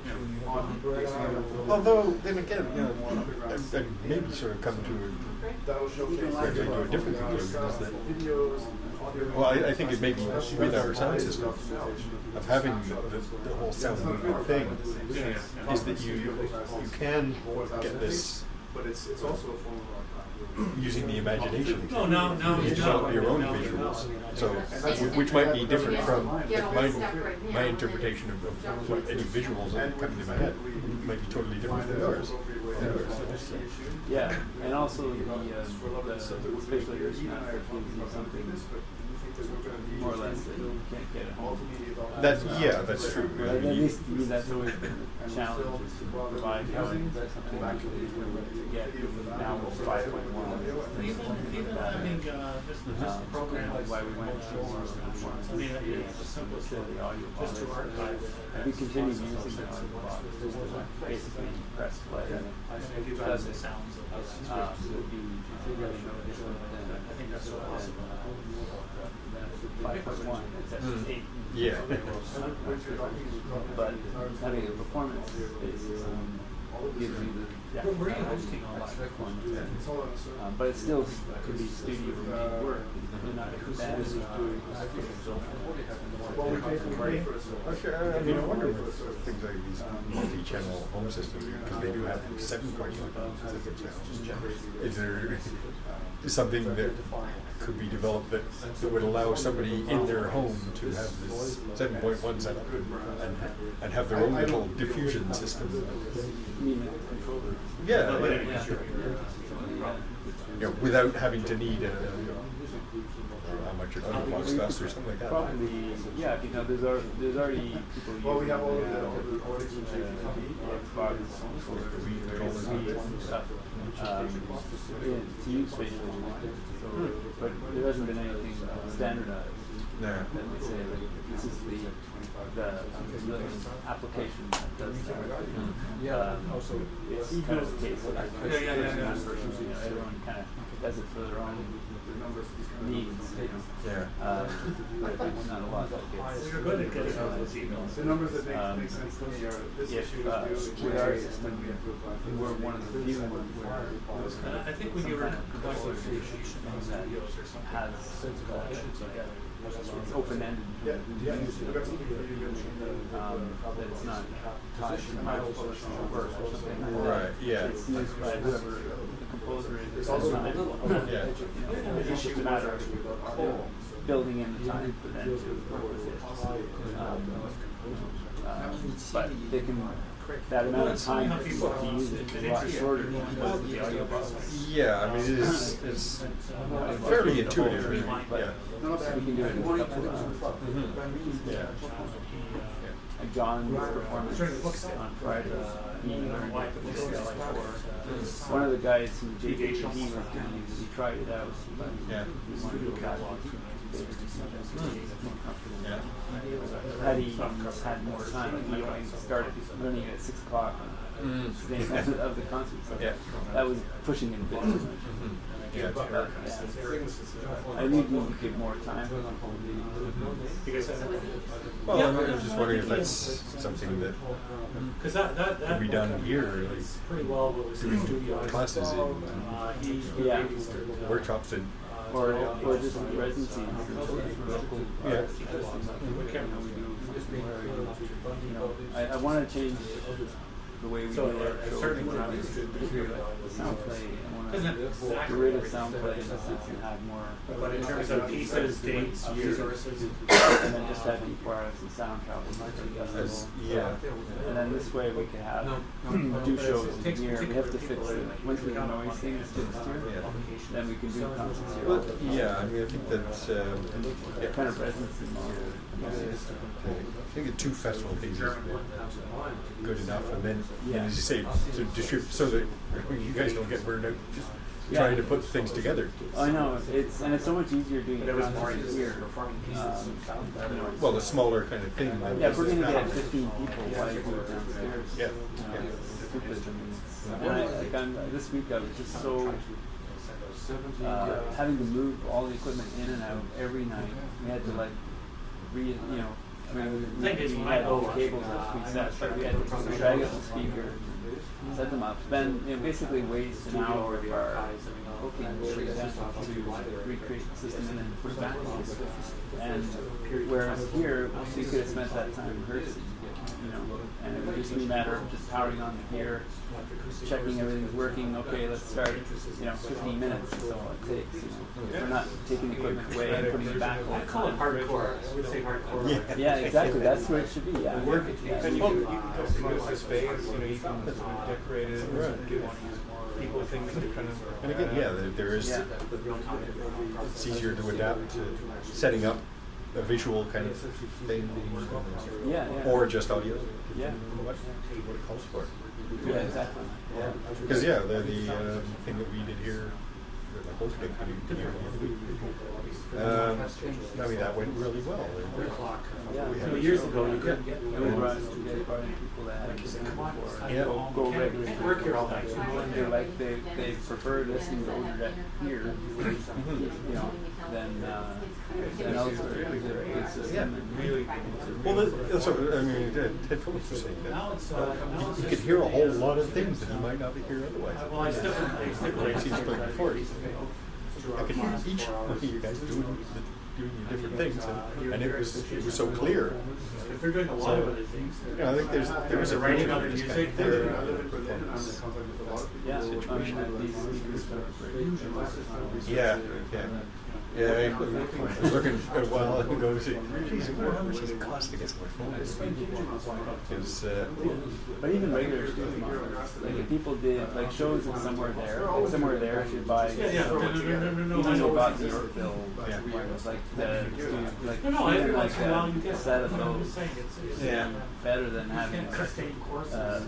than the Mackie PA speakers or something like that. Like, they don't need power, they need clarity.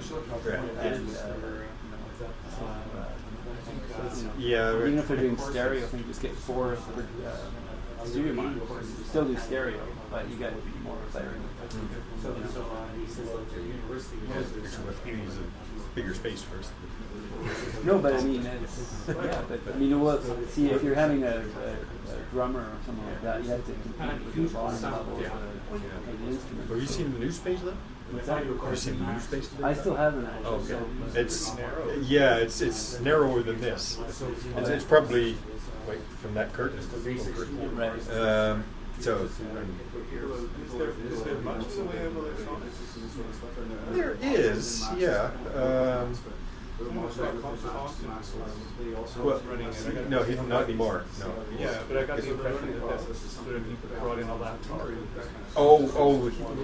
He was. No, yeah, because I think there's different people involved in the board now, and it's more of a committee kind of thing that's administering the space. Yes, well, and when it first started, the Opus was basically Scott's apartment. Yeah. And so, so he had to, for obvious reasons, he had to say what kind of things went on there. But now that it's become a bit more of a collective kind of thing. Is it more of a public building? Yeah, I mean, in a sense, it's. Is it buildings, artist studios, or what is it? Yeah, there's, well, I don't know, sort of that, but it's more of a residential kind of thing overall. Okay. It's, there is some problems with that because the people in the other places next door have a bit of problem with the noise levels sometimes. Yeah. But, yeah, I mean, it would be nice in some ways if there was another place that had that, apart from the music gallery, which has become a different entity than it was. Yeah. You're kidding. We just took care of the post 1985. Post 1985. Yes. Well, one thing we didn't discuss was the CE. Which I guess maybe. There are a number of things we didn't discuss. But that's because David's. And you see, my list was based on people who came and what they had to say. The list is not complete.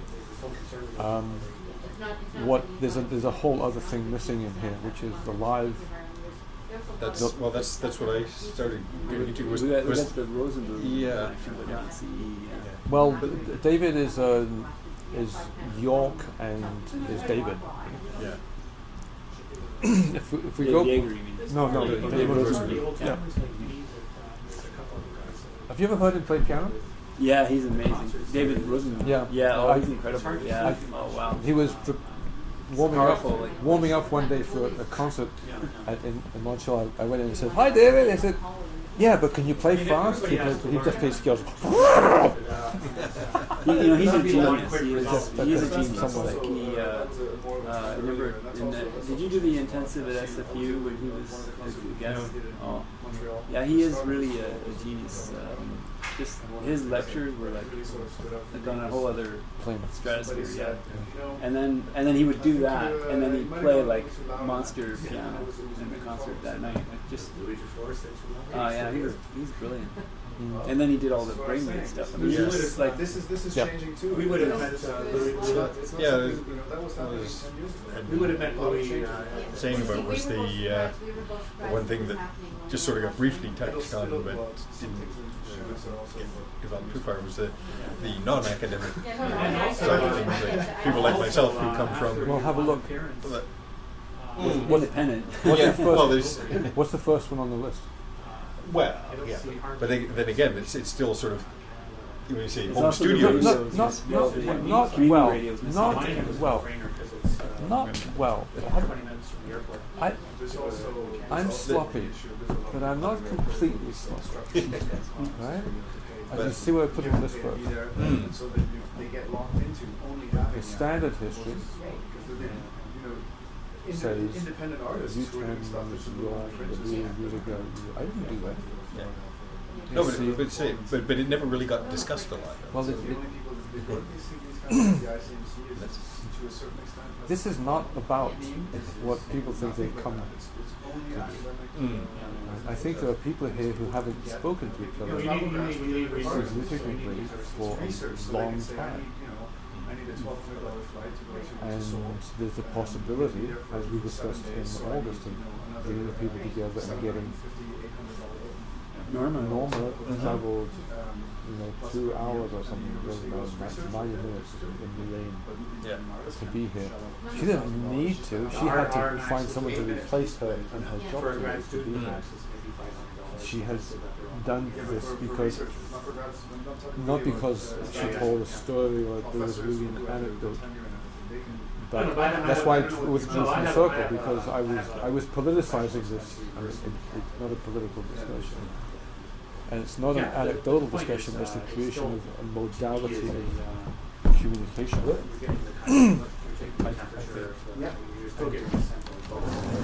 if we can find enough people of goodwill who will take on small parts of a larger project. What's needed is a way of being together. So when I spoke to you last night about that was community radio, and trying to find some, not specifically, not just only looking at you. I just happen to be in the direction. In the direction. In this. This is only 7% of my life. It comes and goes. It's always underlined. It's not the only way to do this. Okay. So, John is supposed to be distributed workload. yeah. Well, because of the size of the what the program because of the concept. So, yeah, it has to be. And it's like when NASA does their search for extraterrestrial intelligence. They have to have thousands of people with computers sorting through data to try and find something out. But and as we know, we all have so many other things to be done, and there's just this idea of this, which I'm not quite sure. I'm not quite sure what this is. You were asking before. I put the word archive in there because that makes sense to a certain class or group of people, but I'm really more interested in the anecdotal stuff for myself because I'm an anecdotal individual. I'm not an archive. I have a dreadful memory, so I don't remember the specifics in detail. I get flow and Cricket, Jeff, was this whole thing being recorded over the last? You busted. You busted. Oh, you yeah, busted. No, Just wanted to make sure that I don't have to repeat anything that I say. Or Yes, you should. Yes, you should call your lawyer. oh, well, you see, also you're being recorded there, there and here and okay, no, just rather than repeat things that I've already said. We planted a chip in the back of your neck as well. So. yeah. Oh, we just that's put what the that pin was. in. I thought it was awesome. We just put the pin in. Connect it One into the anecdote from Chihuahua when thinking of Norma mentioning Cantata was that was a little before my time. I forget it was 65 or whenever they came for Cantata, but Stockhausen came down to the studio and the one thing, of course, that interested him was we had what was called a sequential envelope shaper. It was you pulsed you turned on. There's 4 envelope shapers, and you could pulse them. You could set a speed for the pulse and kind of rotate the room. And so that's he played with that for. He enjoyed that. So that's the kind of thing.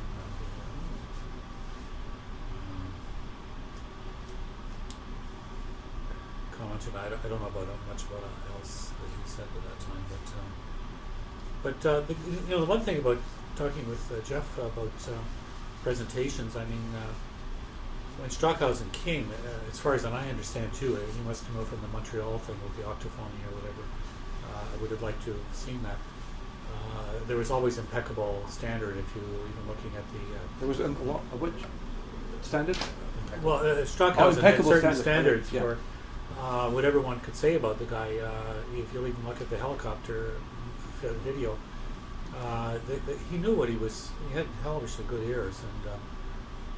So at least if there was an event happening that he was putting on, you can be sure it was done well. And I think that's something that one took a lesson from. I think that and the amount of time, it wasn't just a question of just anything would do. In Montreal. Do you remember that? Well, there's a number of events because. Or you only rented the. No, he wasn't. He didn't come for that. No, the first time he was in Montreal, I think it was 1957, when he went to McGill, and Ish Van Aanholt played Gezang der Junglinge into Redpath Hall with people sitting there going, "Huh? What is this? What is kidding? this?" Well, that's a good story. I don't. And they were there, and they were trying to explain what it was that was happening, and we're talking eons ago when it was really, or 57, 59, something. But it wasn't. He didn't do Contacta at that time. In the 60s he came, And now you were asking about stuff, and I said, in Montreal, sometimes there are divisions which make not great things. But so he was brought in by the SMCQ, and the SMCQ was at that time Serge Garand and Milieu von Candergy, with their intimate connection into Université de Montréal, like this. They were connected. So if you were not, as I know because I was not in the circle, if you weren't inside this circle, it was Marie Vaughan and Serge Garand on the SMCQ, and they loved Karl-Heinz, but Karl-Heinz was, as you said, an impeccable individual in the clarity of his thought sometimes in his thinking. And he came and he presented hymnen. And I remember I took my class to this, and it wasn't snowing when we went in, and the class went in. We sat down in the Salle Clos Champagne, and there were these 4 columns of speakers around. And I was lucky I had bought central seats about 5 rows back in the center because I bought the series. And we sat there, and he played the whole of hymnen. And when we went out, there was about 7 inches of snow outside. And the city was white and quiet, and we knew that God had visited. But it was so far away from the aesthetic of the SMCQ and Serge Garand. But Stockhausen was able to do that because of who he was. And then he came and did a Stimmung. And for Stimmung, Must have been the same tour. the Stimmung one was, yes. They put the 4 speakers, 2 here, 2 here, and 2 up there. They stacked them into this. And so sitting, because they all worked with microphones, Stimmung was a performance that could run between 65 and 75 or 80 minutes. And we sat there, and out of these speakers came this sound, which was an impossibility. And that evening, having come in when there was no snow again, upon leaving that evening, we walked outside, and guess what we were met with? 6 inches of snow. These were that kind of marking that went on. And talk about the helicopter string quartet, which I'm always amazed by this piece, because it's a piece that cannot work in theory. In theory, it's completely impossible for this piece to work. But one of the things I've discovered about Stockhausen is that there are things that can't work in theory, and he makes them work in practice. When the SMCQ did the Stockhausen Memorial 2 years ago, I did the sound projection for the concerts in Quebec City. I was here with New Music Concerts, and also the SMCQ in Montreal. And here they just did Gesang der Jungen and the flute piece with 6 channels. And the flute piece, I can't think of its name, will come back to me. Katinka's. Yes, Katinka's Gesang. Katinka's Gesang, you can record this because it doesn't matter anymore, was done using the entire Ercan computer, but had to be done 1 track at a time to get everything synchronized. And so I got this digitized file and realized that the tracks were out of alignment by about 15 milliseconds or 20 milliseconds because it was done analog. So I just resynchronized them all. So there is a copy of this with all of the tracks resynchronized. And while it's really good in his version, with the use of the digital technology, I have no problem with doing this. You know, he's God, but even God could be improved. I just did what he wanted to happen, which was to get the exact precise synchronization. And when you get that precise synchronization, when all of these partials come together and build into these waves, they come together as 16 gigapixels, not like the 4 megapixel camera. And the sound is just boing! And when it was done at New Music Concerts at Harbourfront, that's where it was done. And that's where it was presented in 6 channels. And Montreal was the same. It was just this, because his thinking was right. When I'd heard the piece the first couple of times, I thought this would be much more pure, much more pristine. And it wasn't, because the technology had allowed the tracks being desynchronized like that, because he recorded onto 2-inch tape. He couldn't get, it would start and they'd go, no, not right, and they got as close as they could get it, and then this has been pushed. There's another side, well, that's not what we're talking about, nothing to do with Canada or Stockhausen, but just because we're mentioning it, there's another side to Stockhausen that we won't go there now, but when one looks at all the electronic works, that opens up it's a good thesis for someone. Because there's a lot of, there's some stuff that's just awful. And so you wonder whether the one piece I really like is when Marcus was working with him, and the other thing with Contacta, because I know Michael Koenig, and I also know Koenig's pieces from the 50s. And you hear the synthesis that you hear in Contacta, but you don't hear that synthesis from Stockhausen, but you hear it in. I asked Michael, I said, well, your name's not anywhere. I said, well, it's his piece, but not anywhere, and those we have the full score or anything, and it's Michael, but it had to have been much. You mentioned the Tonmeister idea, because that's the model. It wasn't Stockhausen, though he certainly did a lot of the things. It was a year of or more of labor. 2.5 years. And that's Michael Koenig. It's like but Koenig, I could never get out of Koenig. Koenig, that it was almost like he'd been, sealed with silence. Yeah. But if you actually go and play some of Michael's pieces, you hear the synthesis techniques. It's as I worked with Anhalt for a little while, and I said that I've been in the studio a year and a half and worked with Anhalt, and I said that my technique was far superior to his, but he had much better ideas, and he quotes that in a recent article. I said that, and I've done a rather detailed analysis of Contacta, which is available through eContact. It's an oral analysis, and I keep getting feedback from people on this, and there are places in Contacta where he has 48 channels running. That's up to 48 channels. And it's Stockhausen's conception of this. I bought Contacta from when they were selling it rather than giving it away. And it cost me $850 to get this 4-channel. And I've spent a lot of time doing detailed analysis. And I'm always amazed, but he got tired towards the end. He did get tired. But then Stockhausen, and the impact of Stockhausen in Montreal in the early 70s was profound. And then in Electroacoustics, it's as if that disappeared. And in came the French wave, and it has to do with identity and. Or Domon, I guess. Well, yeah, it has to do with. I mean, to explain the difference, I would use just 2 words. One of them is Alsace, and the other one is Lorraine.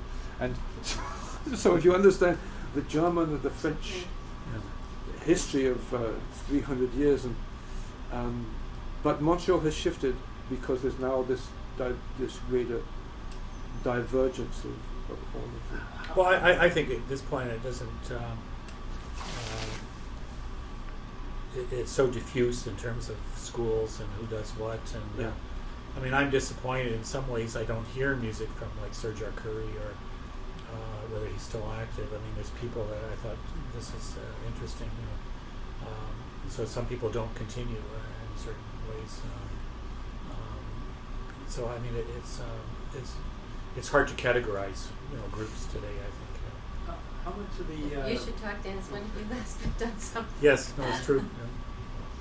How much was that change the influence on Montreal from the Stockhausen to later to the French influence? Is how much of that has to do with the impact of Darmstadt on new music in the 60s? That was the impact lessened later on, or it just became more diversified? The SMCQ in the early 60s, when it was being formed during the Quiet Revolution. Reading the history, you'll find that it was Pierre Mercure who had been tagged to become the head of the SMCQ. The second line was Serge Garand and then von Kenderji. And Pierre Mercure's approach to things was very wide, like very experimental. He commissioned Loving Toi of Murray Schafer, and he was the producer of the. If you don't know the story of Loving Toi, which is Murray Schafer's television opera, it was Pierre Mercure who commissioned this and produced and directed it. And I remember watching this about 1966, and I didn't understand the first thing that was going on. But it was a bit like Finnegan's Wake brought to television, with cross-fading and bits of faces and bits of Picasso and all kinds of weird visual stuff. And that was Pierre Mercure. Then he was killed in a car accident just before it was done on TV. And this therefore went to the next in line, who was Serge Garand, who was a formalist doing total serial composition, and all of those formalist approaches. And so in 1971, 1972, I used to go to new music concerts. I used to go to SMCQ and new music concerts. I came to Toronto 4 times a year to come and hear new music. While being simultaneously at the SMCQ concerts, I was coming to down here because this is where the new music could be found. Because in Montreal it had become the formalized. And I remember, does anyone here? Did anyone see the Salmar construction when Salvatore Martirano was here? No, he was a couple times. Yeah, but the first time, about 1974, and he hung these 32 or 36 planar speakers up over. It wasn't Walter Hall; it was the one downstairs with it. You could hear Walter the Hall. Pardon? That's Walter Hall. Oh, the little one, the little one. Yeah, Macmillan's upstairs. Oh, okay, Walter Hall, and we could. He was there doing his things and making the sounds go all like this, and Yep, and the subway kept going like that. And this is where the new music of this width was happening. But Quebec's situation was we're 10 years after the beginning of the Quiet Revolution, and Quebec, which had been a repressed society in its own way, like Canada, for a century, was trying to find ways out, and sometimes the ways out were taken over. And I think my view of the SMCQ is that for a long time, Serge Garand's dominance and his conceptualization of formalized music. When Alcides Lanza performed at the SMCQ, I did the production. It wasn't the SMCQ team, because Alcides did things that were just outside what they did. And so I used to come here and sit, and that's where I met Norma in person for the first time after one of these concerts. And it wasn't just music in Montreal, though. It seemed to be cross-disciplinary. Things like dance didn't really flower again in Montreal until the 80s. There was this low period. It's two solitudes, but the two solitudes are in one city. And it was when the Parti Québécois took power in 1976 that this division kind of began to shatter, because the people who had real problems with this left and came to Toronto, and Montreal began to change its character. That's a long socio. I could feel that. I visited a fair bit in the late 70s, early 80s in Montreal. And there was a very strong sense of developing of a national, for better term, national identity, of the peoples who felt they had been suppressed for 150 years. And of late things have changed, but at that time there was the ACREC formed because there was a sense that the community had to identify itself in some kinds of ways. And there were many things, but the history was written by the winners, as you know. By the winners. The history. Well, it explains. I did the '81 history of electronic music, and Quebec made sure that they took over the next one. Was the second edition? 1990. 1990, yeah. And it didn't matter to me. I certainly tried to get as much information as I could. It wasn't easy in 1979 or whenever we were writing the articles. Yeah. And then Serge, when it was done for the CBC booklet, and also for the Canadian music, the Encyclopedia of Music in Canada. That's what I'm referring to. Yeah, that was, and they were, François Guérin wrote the spinal article, which was then taken off this way. And that's where it stopped. And that's where the history seems to be ossified, that this is the way things work. And my experience never quite aligned with the written history that we've been provided with for the past 20 years, because no one's updated this, and we haven't spoken to. Well, probably the best way would have been to have multiple accounts of the history, and then somehow be able to include a variety of viewpoints, and then somewhere it doesn't matter where the truth is, it's at least you've got. But it's always hard to have one person, and thus in that particular instance, it was awkward trying to write something that you thought represented. I mean, talking to Murray Schaefer about the studio at Simon Fraser was what he remembered or didn't remember. It was very difficult. So. And that, so my thinking. As I start out, and I think memories fail, things change. And my thinking was the way to do this history would be to somehow have for example, like the idea of an ongoing publication that may come out 2, 3, 4 times a year that reflects a variety of current practices and different writers writing on these current practices. Maybe themes like women in electroacoustics, and maybe one over here live, and you do live 1, and then you do live 2, and you do live 3, and you do women 1 and women 2, and then you do turntablism, and you do popular, and you do the technology, and this online, of course, not paper. I mean, you want to maintain contact with people, but you want to maintain electronic contact, like e-contact, and you would have a journal that would continue to collect auditory words and visual materials and accrue, and the history that will come out would be the histories of individuals who contributed to this and who were able to do this. And e-contact is, in one sense, the realization of this polymorphed concept of individuals being able to contribute and no one actually being the thing, and eventually the information becomes so dense that every path through it is different, but the mapping remains essentially inclusive. And it's a bit like a Wikipedia. I mean, it'd be nice to have things where you can just dump things that you think are of interest for as an archive, and then as long as you can search for whatever means you have. We're on the same book, we're on the same page. We're virtually in the same paragraph. And the thinking was a long time ago to have not simply text, but also sound, so that musicologists could come to this repertoire and they would be able to go to effectively a primary source, which is Sonus, and they would be able to do the scanning. Many years ago, when Ears was being built in, where is Ears? De Montfort. I had this discussion. I said, Ears needs to have ears. It needs to have not just text-based, but it needs to have connections to all of these sound pieces. So in eContact, when someone writes an article, they put the sounds in. It's a hyperlink. So that's okay. Remember hypercard?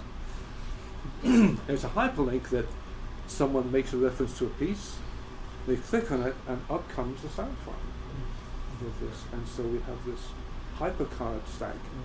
One thing we could do here, just to move to one small project. You want to go back? There's no way back. No. That's true. That's a good point. You can't go back. No.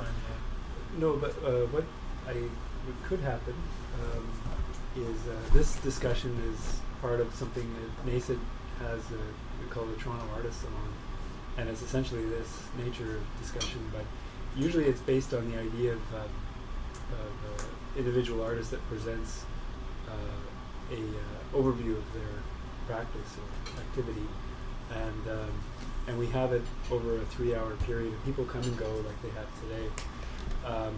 And if necessary, they just do 1 hour presentation and they keep repeating.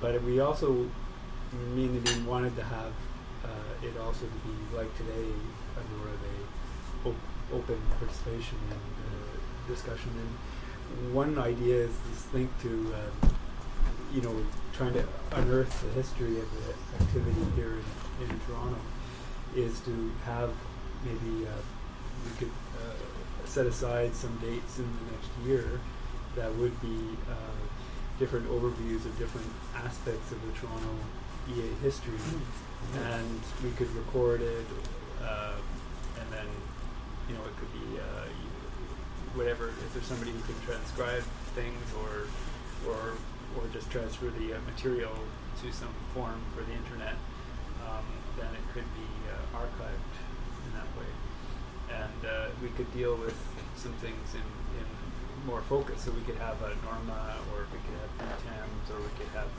the music gallery scene from the 70s or whatever. The other two.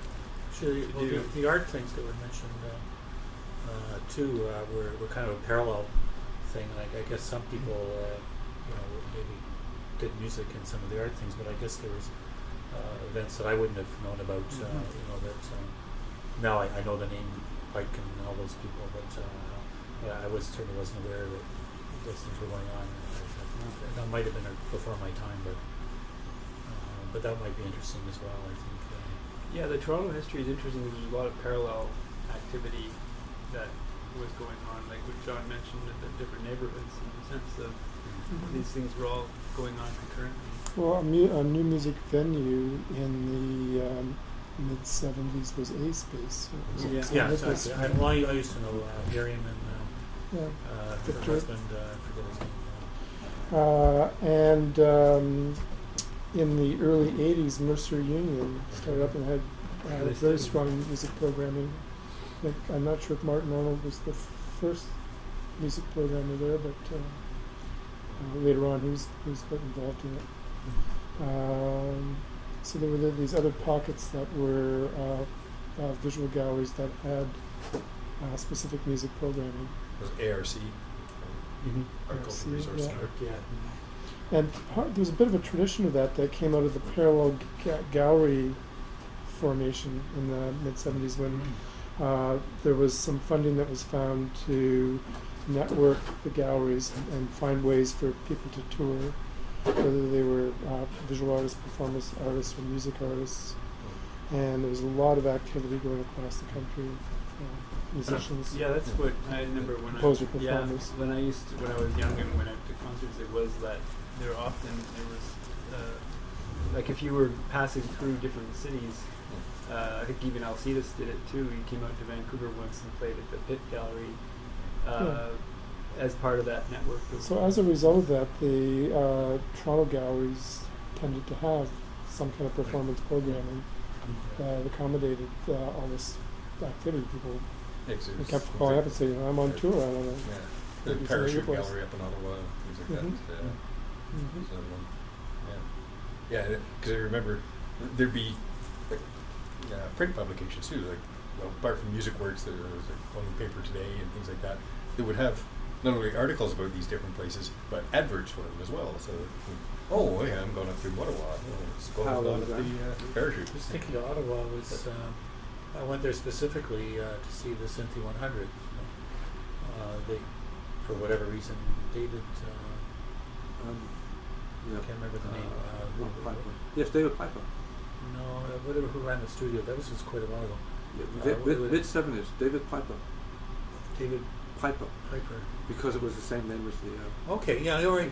So, anyways, it was amazing to see and also I guess at the time, Cynthia were I did see. I can't remember if it was there or somewhere else. They had a video synthesizer, same principle, Patch Bay. Amazing. It's now analog. But it was quite remarkable. It just never evolved. But that would have. I don't think it's. I don't think that you use it, but I remember that was. But they, of course, you imagine the probably with a little tiny patch bay like this, the Cynthia 100. It was constantly being repaired. But it was still that was their claim to fame at that point. That they had. I can't think of much other music or pieces that came out of that school at that time, but. Other than they had a Cynthia 100. Was this No, at- we couldn't was this afford at, it. It was $30,000 or something. Yeah. Was this at University of Ottawa? Or Yeah, University of Ottawa. Oh, was it Carlton? Oh, sorry, Carlton. I You're think it was right. Thank you, Carlton. thank you. Yeah. Okay, Carlton. Pardon me. Because there was a Cynthia 100 in Saskatoon I didn't know that. that had been purchased sometime in the late 1970s, and I went there in 1986, and Dick Wedgwood, who was the director of the department at that time, I was there. I just took a month during my sabbatical leave to go. I lived in this basement, and I went into and played with the Cynthia 100 for a month. It was great, but it hadn't been used. The studio had opened and then kind of gone into the closet and stayed. Should have made him an offer, kid. But so I'm thinking of outside Toronto, there was at one time a program at St. Catharines. What university is it? Brock. With Bob Pritchard. With Bob Pritchard, Yeah. and Bob Pritchard fought the very short-lived battle to sustain sound activity at Brock University because there was Apple II computers. because there was the Brock University tape competition. If you can think back to those days, I think it went for 2 years. I wrote him a letter for his job. Because I had taught a night course there, a summer course. Is They this were, a- they were very tentative, so they folded that whole thing. Yeah, that's why. That was one of the reasons he left. I didn't know that. Yeah, they were. When I went to visit him, he was fighting the rear guard battle of trying to keep it open one more year just in case something could be done. It's strange. And then there's, I don't know, Windsor, and there's Western Ontario, and there's Kitchener-Waterloo and Guelph, and all of these other places that. We were part of a group of, I think, 9 or 10 schools, including Eastern Seaboard, where we had composer symposiums. Yes. And there were a couple of them. One we actually went to Western, that they hosted it. Oh. We hosted one, and they included Bennington, Rochester, Yeah. what's the Rochester? Eastman, Eastman School. Eastman, and one other school, I think, from the States. And I'm not sure how much, if there was from Quebec at that time, but McGill had been part of that, but might have been dropped McGill. out. I can't No, remember. but they There dropped out in 60. there were 9 or 10 schools, anyways. But that was the potential for some exchanges, and which was too bad it didn't continue. Bennington was supposed to host it the following year, but never did. So we were, and then there were these exchanges that I think you were aware of that we had with Electroacoustic Studios in Ontario, Quebec, and we went a couple of times to Montreal, and to Concordia hosted, and we all listened to pieces, and not me, the students. And some of the Quebec people came back here. Do you remember that you did an exchange one year where we went there and then they came back? I don't think they came to Toronto. That was the problem. I was trying to. Yeah, that one was moved to Kingston. We had that in. Oh, there was one in Kingston. No. There was a Kingston one. There was a Montreal one. There were these two in Montreal. Then I was trying to do one in Toronto, and then I couldn't get anybody to come. And then the province at that point decided that because there wasn't no more exchanging going on, that they canceled the provincial. Because we used to get money basically for transportation and bus fare, or like hotel overnight. And it was a very valuable thing to have the students just sit down with other people. Never mind any philosophic things with Quebec and Toronto, but just to listen and talk about things. Very valuable. And so that's unfortunate. It didn't cost that much really to do. So those kind of things were, I think, would have helped have more exchanging now. And it's one thing to say we're connected on the web, but I think the physical thing is still very important. Just like we're sitting here, I don't want to do this online. So I think that's still important, and I think it's important for students to interact and meet people, and people doing electroacoustic music, just to know what other people, sit down with them and listen to the same pieces. So certainly a lot of those initiatives were fun, but were hard to sustain. There's always somebody saying no, we're not going to do this. And there are other initiatives that come up, and do we do this or do we do that, and finding that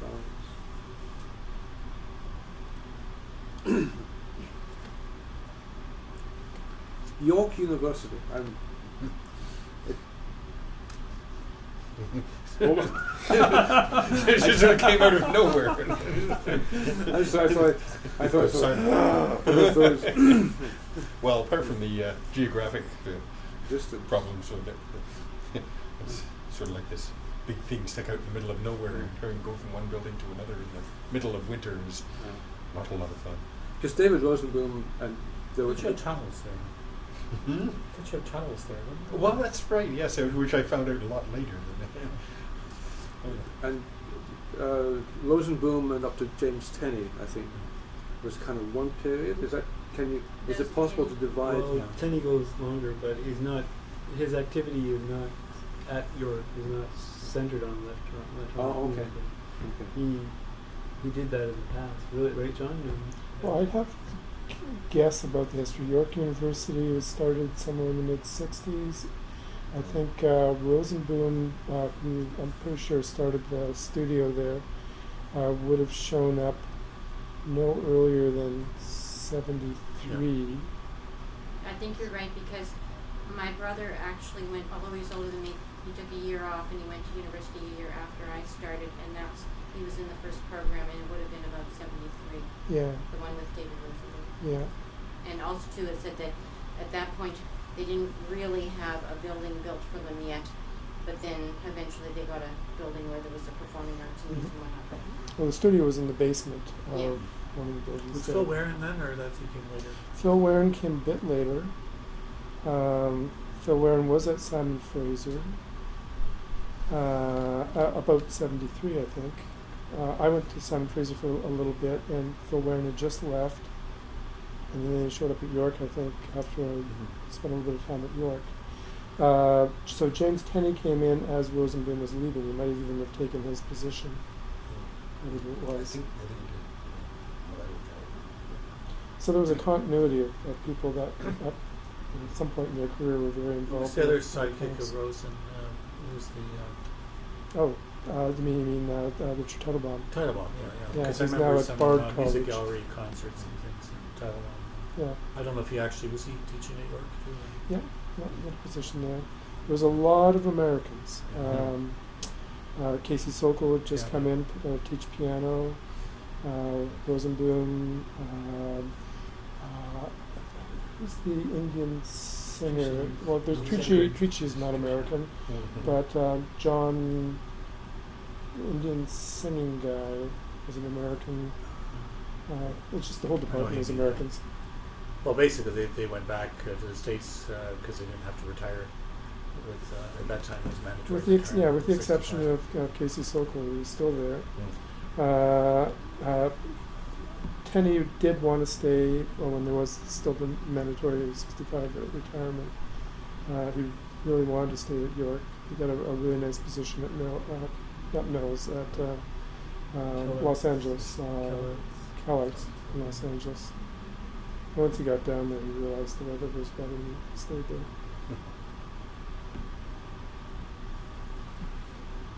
Was there a connection between U of T and York at that time? We had an informal.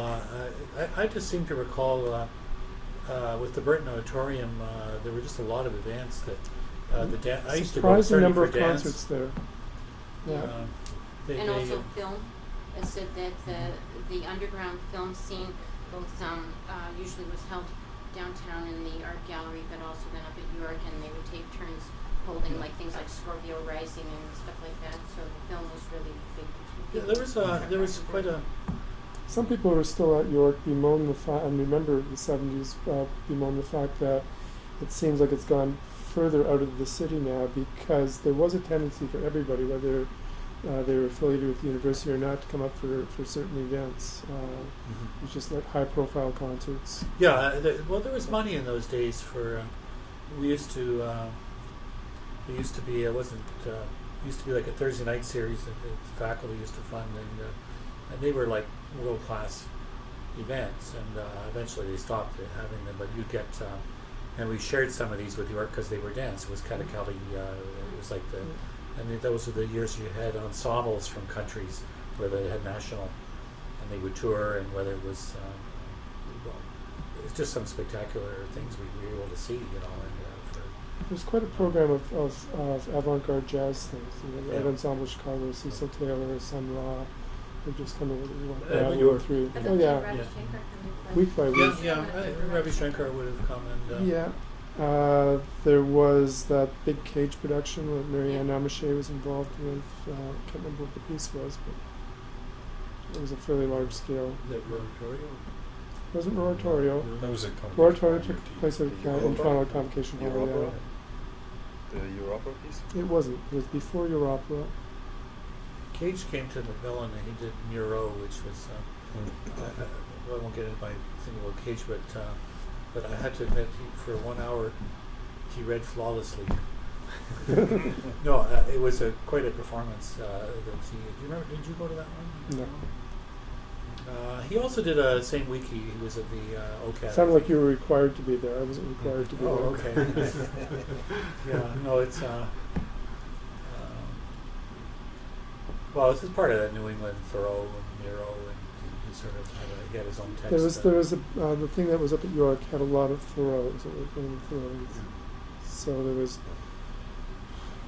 But I think at that time, a lot of the contemporary, whether it was Alvin Ailey or Alvin Nicolai or all those kind of groups would come to New York, the Burton Auditorium, and so if you wanted to see that, because the ballet would shut out, there's no way the National Ballet let much modern dance into.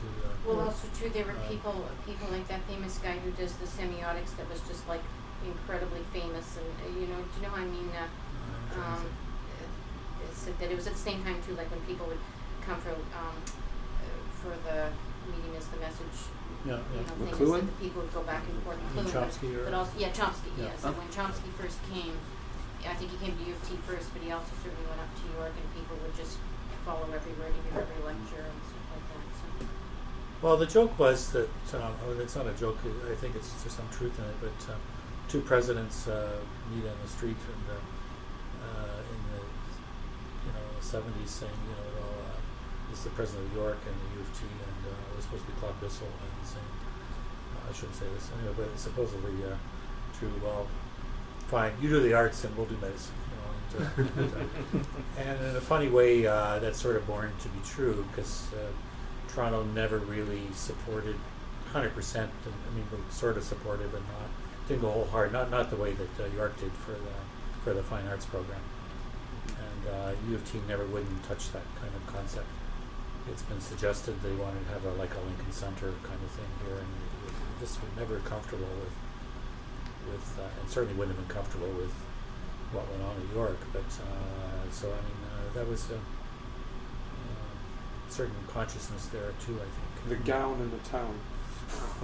something like that. I mean, but there was that was really kind of rebel. That was a big thing that York. I don't know. You caught probably some of the good years there, or at least I think that was the first. You must have been one of the first graduates from that time. I was there for I hopped around to a lot of Yeah. universities, so I was there 76, I think. Yeah, yeah. Well, I mean, those were the years there. I don't know. Have no idea now. I've had some contact because one of our graduates, Michael, whatever his name is, used to run. Sorry. Anyways, the music at York, and then they have a new building now. So I don't know whether it's still. I notice now, strangely, they're trying to be more like other schools. They have an orchestra and a band and chamber music, and they steal our jazz players, and so it's funny how but everybody's looking for more students. So they've moved to be more traditional, I think, than the original thing. They've been inspired in some way to whether hiring Americans or not. That's where if you want to far out, David with his brain things. I did a radio show with David and a guy from Chicago, PJ somebody, strangely enough, 1974.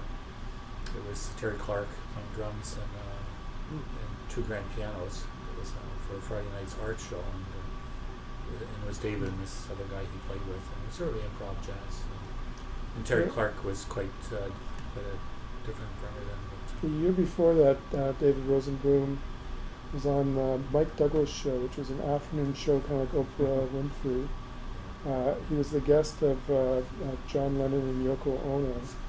and they hooked up Mike Douglas with a brainwave thing, and Mike Douglas sang Danny Boy as the brainwaves were running Rosenblum synthesizer. That was always pretty, pretty. And I remember Music Gallery, they did some things with. I thought there were a couple of shows there. Rosenblum did some shows, interactive, like live computer-generated music. There was one in particular. I remember being quite arrested by his performances because it was usually just like an input gesture every couple of minutes or so. It was obvious that he was really kind of timing things. And he was a very musical guy, but there was very, very minimal interaction with the system in order to generate a whole pile of stuff. And we had one concert there, and a lot of students would show up for these things, partly because George Manupelli, who was in the visual art department, would require his students to go to his pals' things, and David was one of his pals. So there was this large crowd that was at the Music Gallery for this event, and for some reason David's computer blew up just before the event, and it was a sort of system where he had no backup for several weeks of work of preparing to get this thing ready to do a presentation. And I can remember him sitting on the couch in the front room of the Music Gallery, and his face was just a blank. People come up saying, "Hi David, sorry about your computer," and it was just blank. But what was remarkable about that event was there was no concert at all, and everybody except for David had a great time. It was almost like it was awake, and he was the corpse sitting there on the couch. So he didn't try to fake it, or do? Yeah, like all the students, they didn't care if they were going to sit there and watch this guy go like this and have all these blips and blobs happening. It was a party because it was totally intermission.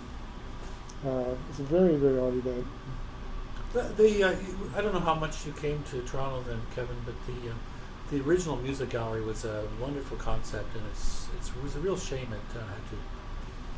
It was actually a space where I don't know how easy access there was, but I know they bought equipment, they bought, there's the beer fridge, and it was truly a unique kind of spot. And then eventually, I don't know, whatever government changed and they withdrew. Well, getting back to the whole gallery thing, the Music Gallery was unique in that of all the galleries that were set up, that we mentioned this parallel network, and A Space was one of the first ones.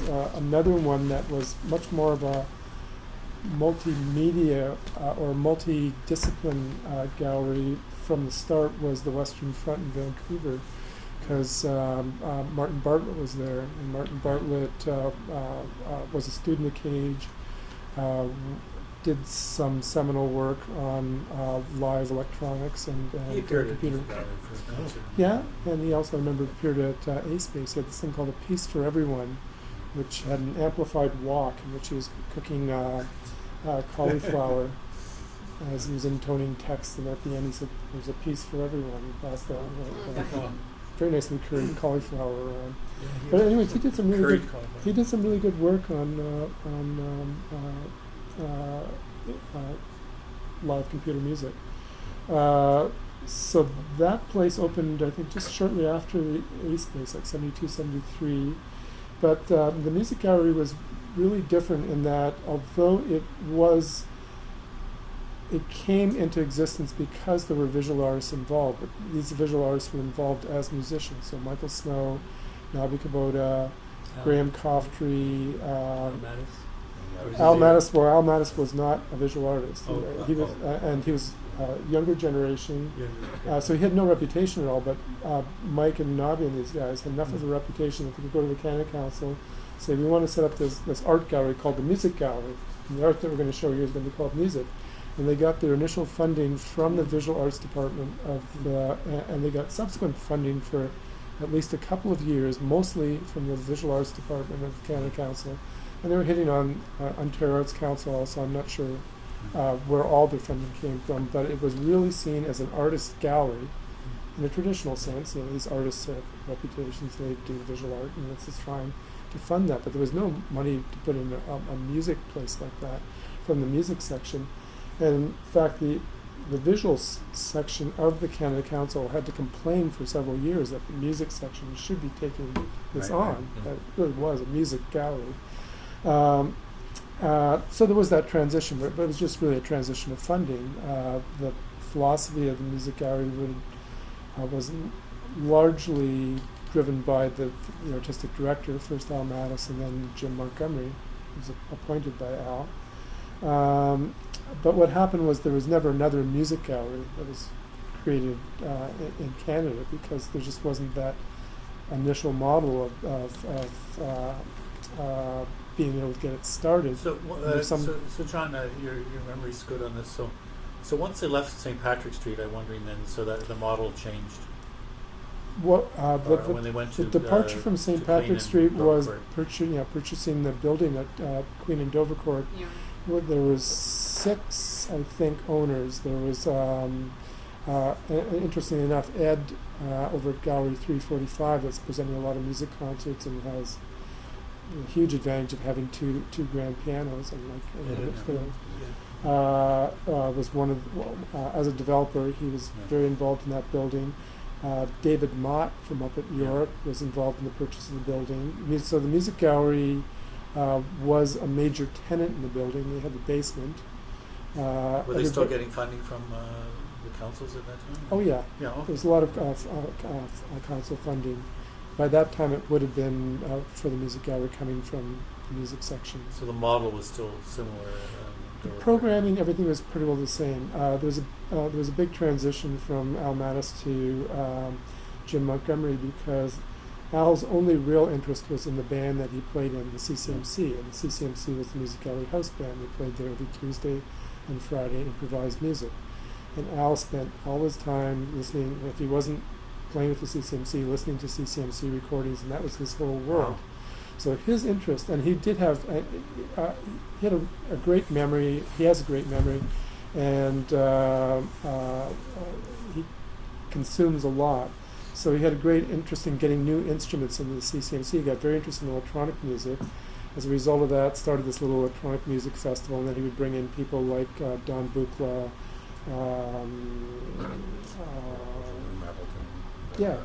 many examples of people that he brought in for residencies, and also to acquire instruments from them, and having the focus on this idea of live performance. The live electronic music festival. Yeah. And the last one of that, when he actually closed that down, was because at the end of that festival, people had been invited from Montreal for the first time, and we sat in the gallery, the large theatre in the Ontario Science Centre, where Jean Pichet had been in residence that summer, and Pichet sat there and said, Electroacoustic, National Electroacoustic Association, we have to have one.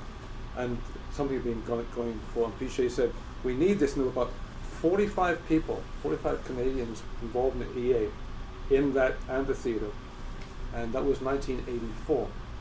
And Al said, okay, for next year we will organize a conference called the Wired Society. And the Wired Society began with a paper that I presented called Does a Canadian Electroacoustic Community Exist? And that's the linkage here. Al was a really successful fundraiser, and he is the patron. He was a very unpopular fundraiser. People really hated him because he just. He's the patron of the CEC. Yeah. No, the second patron. That's great. He's a really pushy guy. But he's a significant player in new music, development of new music in Toronto and Canada. Yeah. Because of that aspect, his ability to make things happen and fundraising and. So to just finish the lineage of those early years, when Jim Montgomery came in, it was a really different thing having Jim curate than Al, because Al would pick things, like stuff would come in, he'd say, okay, this can, here's the programming, but he just didn't know about stuff. He didn't go to the concerts. He just so anybody could get in, and Jim's interests were broader, and he also went to the concerts, and so the flavor of the programming of the music gallery changed just because you had a new curator, but the overall scope of the programming remained the same. What was interesting was the music gallery was presenting, and has through most of its history, especially when they had their own building, 3 buildings that they went through, upwards of 200 concerts a year. So it just by far dwarfed everybody else's programming schedules, just the number of concerts that were being presented. It's funny. Until Scott Thompson and Somewhere There came along and did like 380 concerts a Something year. like that, yeah. I've always wondered Every with day those 29 groups, because I went to, sort of going back to St. Patrick's Street, there were some very memorable events there, but I'm wondering, does someone actually keep an archive of a list of events that happened? There was a Music book gallery? that was put out I after mean, the the music first year works. called You Yeah, can. I have that. But the music gallery itself, Yeah. they have enormous archives. They do. York. They recorded, I'm told, they Everything. record everything. Yeah. They have cassettes and DATs and blah, blah, blah, blah. There was a silent dance concert there by Jennifer Maskell once where I recorded her feet on the floor just because we did an audio recording of everything. The issue. Well, I meant just to sometimes be interesting to look at, just go scan down events as to who appeared and who. Yeah. I think 'cause someone I needs think to have. one would be quite surprised. It was a bit spotty. Someone needs to go in there and digitize the whole thing and make it available. Well, I think there was an attempt to do that a while ago. I don't know how Well, there was far it got, there was a but- book that came out would be about 1986 called Decade. That was the first 10 years of Music Gallery. That was a bit of a spotty history. It was put together by Al Mattis and Victor Coleman. It had some interesting omissions. Like the first non-CCMC concert at the Music Gallery was by this saxophone player named Steve Lacy. Wow. Who has, yeah. So Steve Lacy's not in there. He did the first.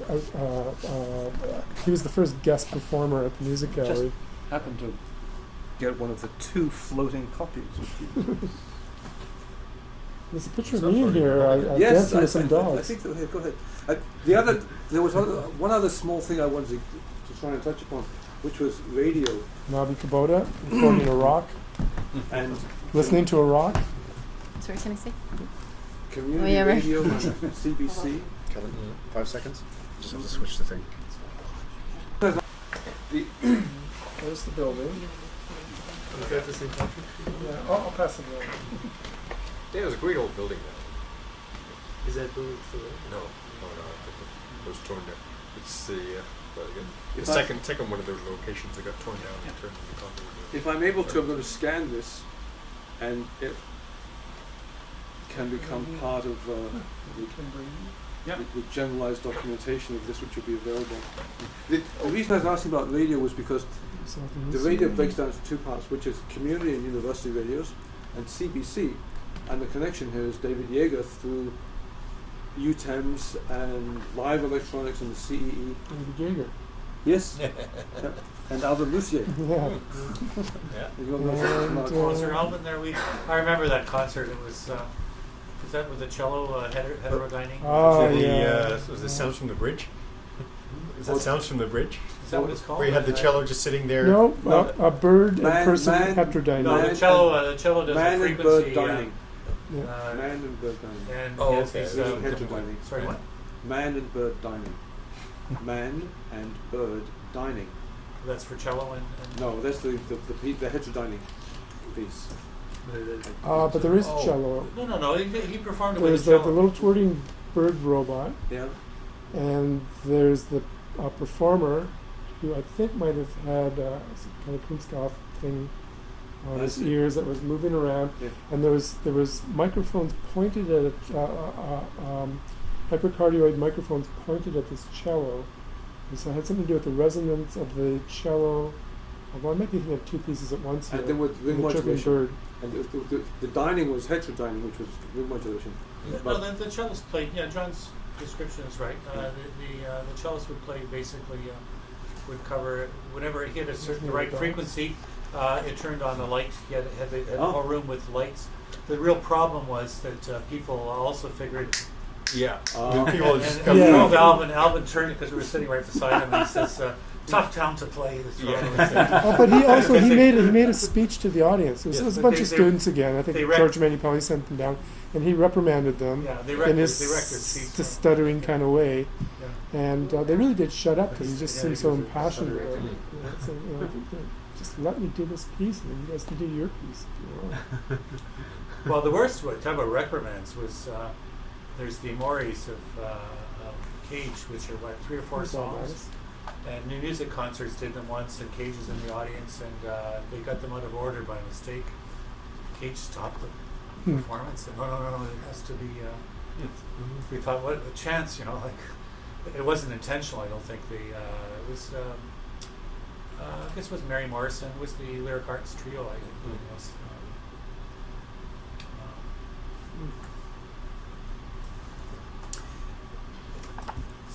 I know that I just want to because if we look at our list, there's still stuff missing, but the impact of Toronto has a tradition of community radio, which I remember in the 70s staying with people and they listen to community radio, which you don't find in Montreal. People listen to mainstream, either Radio Canada, CBC, or something. Was there a connection between? Jim could speak to that. Well, the Not until community the radio 80s. stuff didn't start until the mid-'80s, Yeah. because the CKLN was the first one. And It was a CIUT. broadcast medium. Oh, it wasn't the 70s? Okay. No, the it was, UT radio station was. yeah, but it wasn't a broadcast. It was Was local. circuit, yeah. What we had in the 70s with Ryerson was what became CJRT, Yeah, that was and it wasn't a student station at all. no. like It no was access. affiliated because they had things like the Open University courses and things like that. But yeah, as far as a broadcast community station, it wasn't until '83.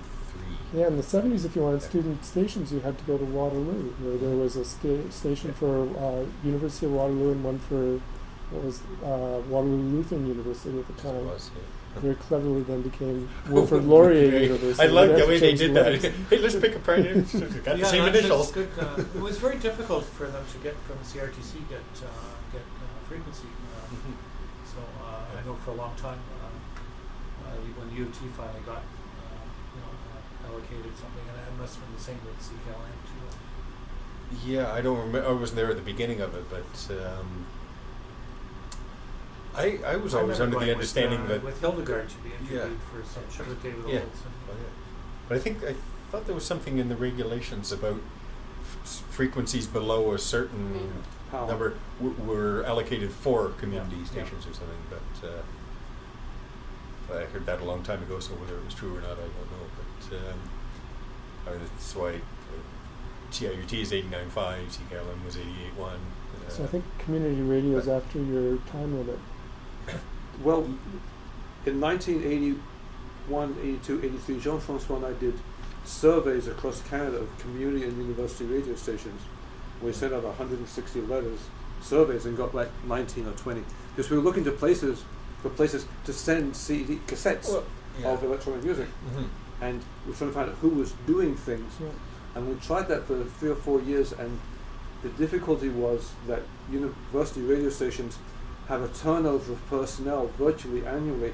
So you've built up one relationship by getting 4 letters backwards and forwards, and September 1st comes, and all of that work is out the door, and starting again. And sometimes they had active people, and then the next year they had nothing or whatever. Large part of them are built on volunteer work. Huh? So Yeah. there's a huge amount of work of the community radio stations are purely volunteer. Well, work. I understand. This is 3 what or 4 key people who have salaries. But and 70 or 80% of these at that time were not. They were radio stations in name only, because actually what they had was they had a small booth with a wire to a loudspeaker Yeah. in a It was all- cafeteria. It's all closed Right. circuit stuff. It was yeah. all Yeah.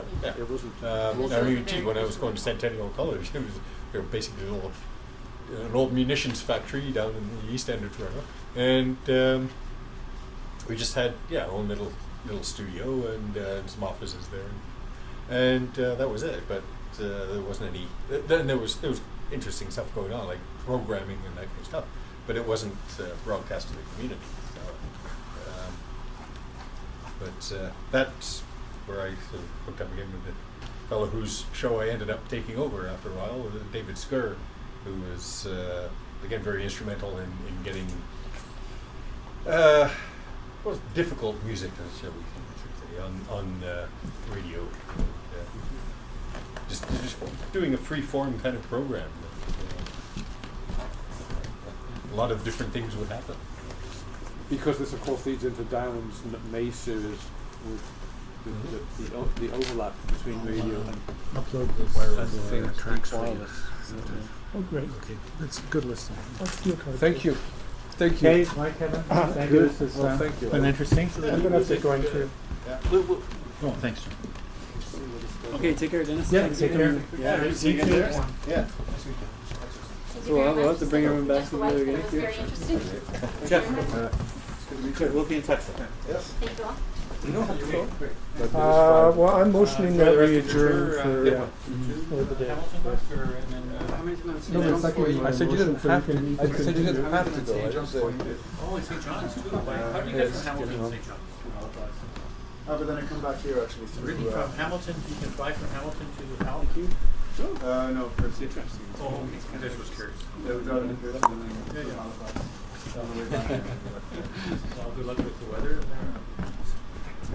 Well, it's often to be honest. Oh, yeah, that's How do you allow for that? Thank you. No, you're welcome. This is Not very well. I have my Berlin fall jacket and my Berlin winter jacket. And a pair of sweaters. Yeah.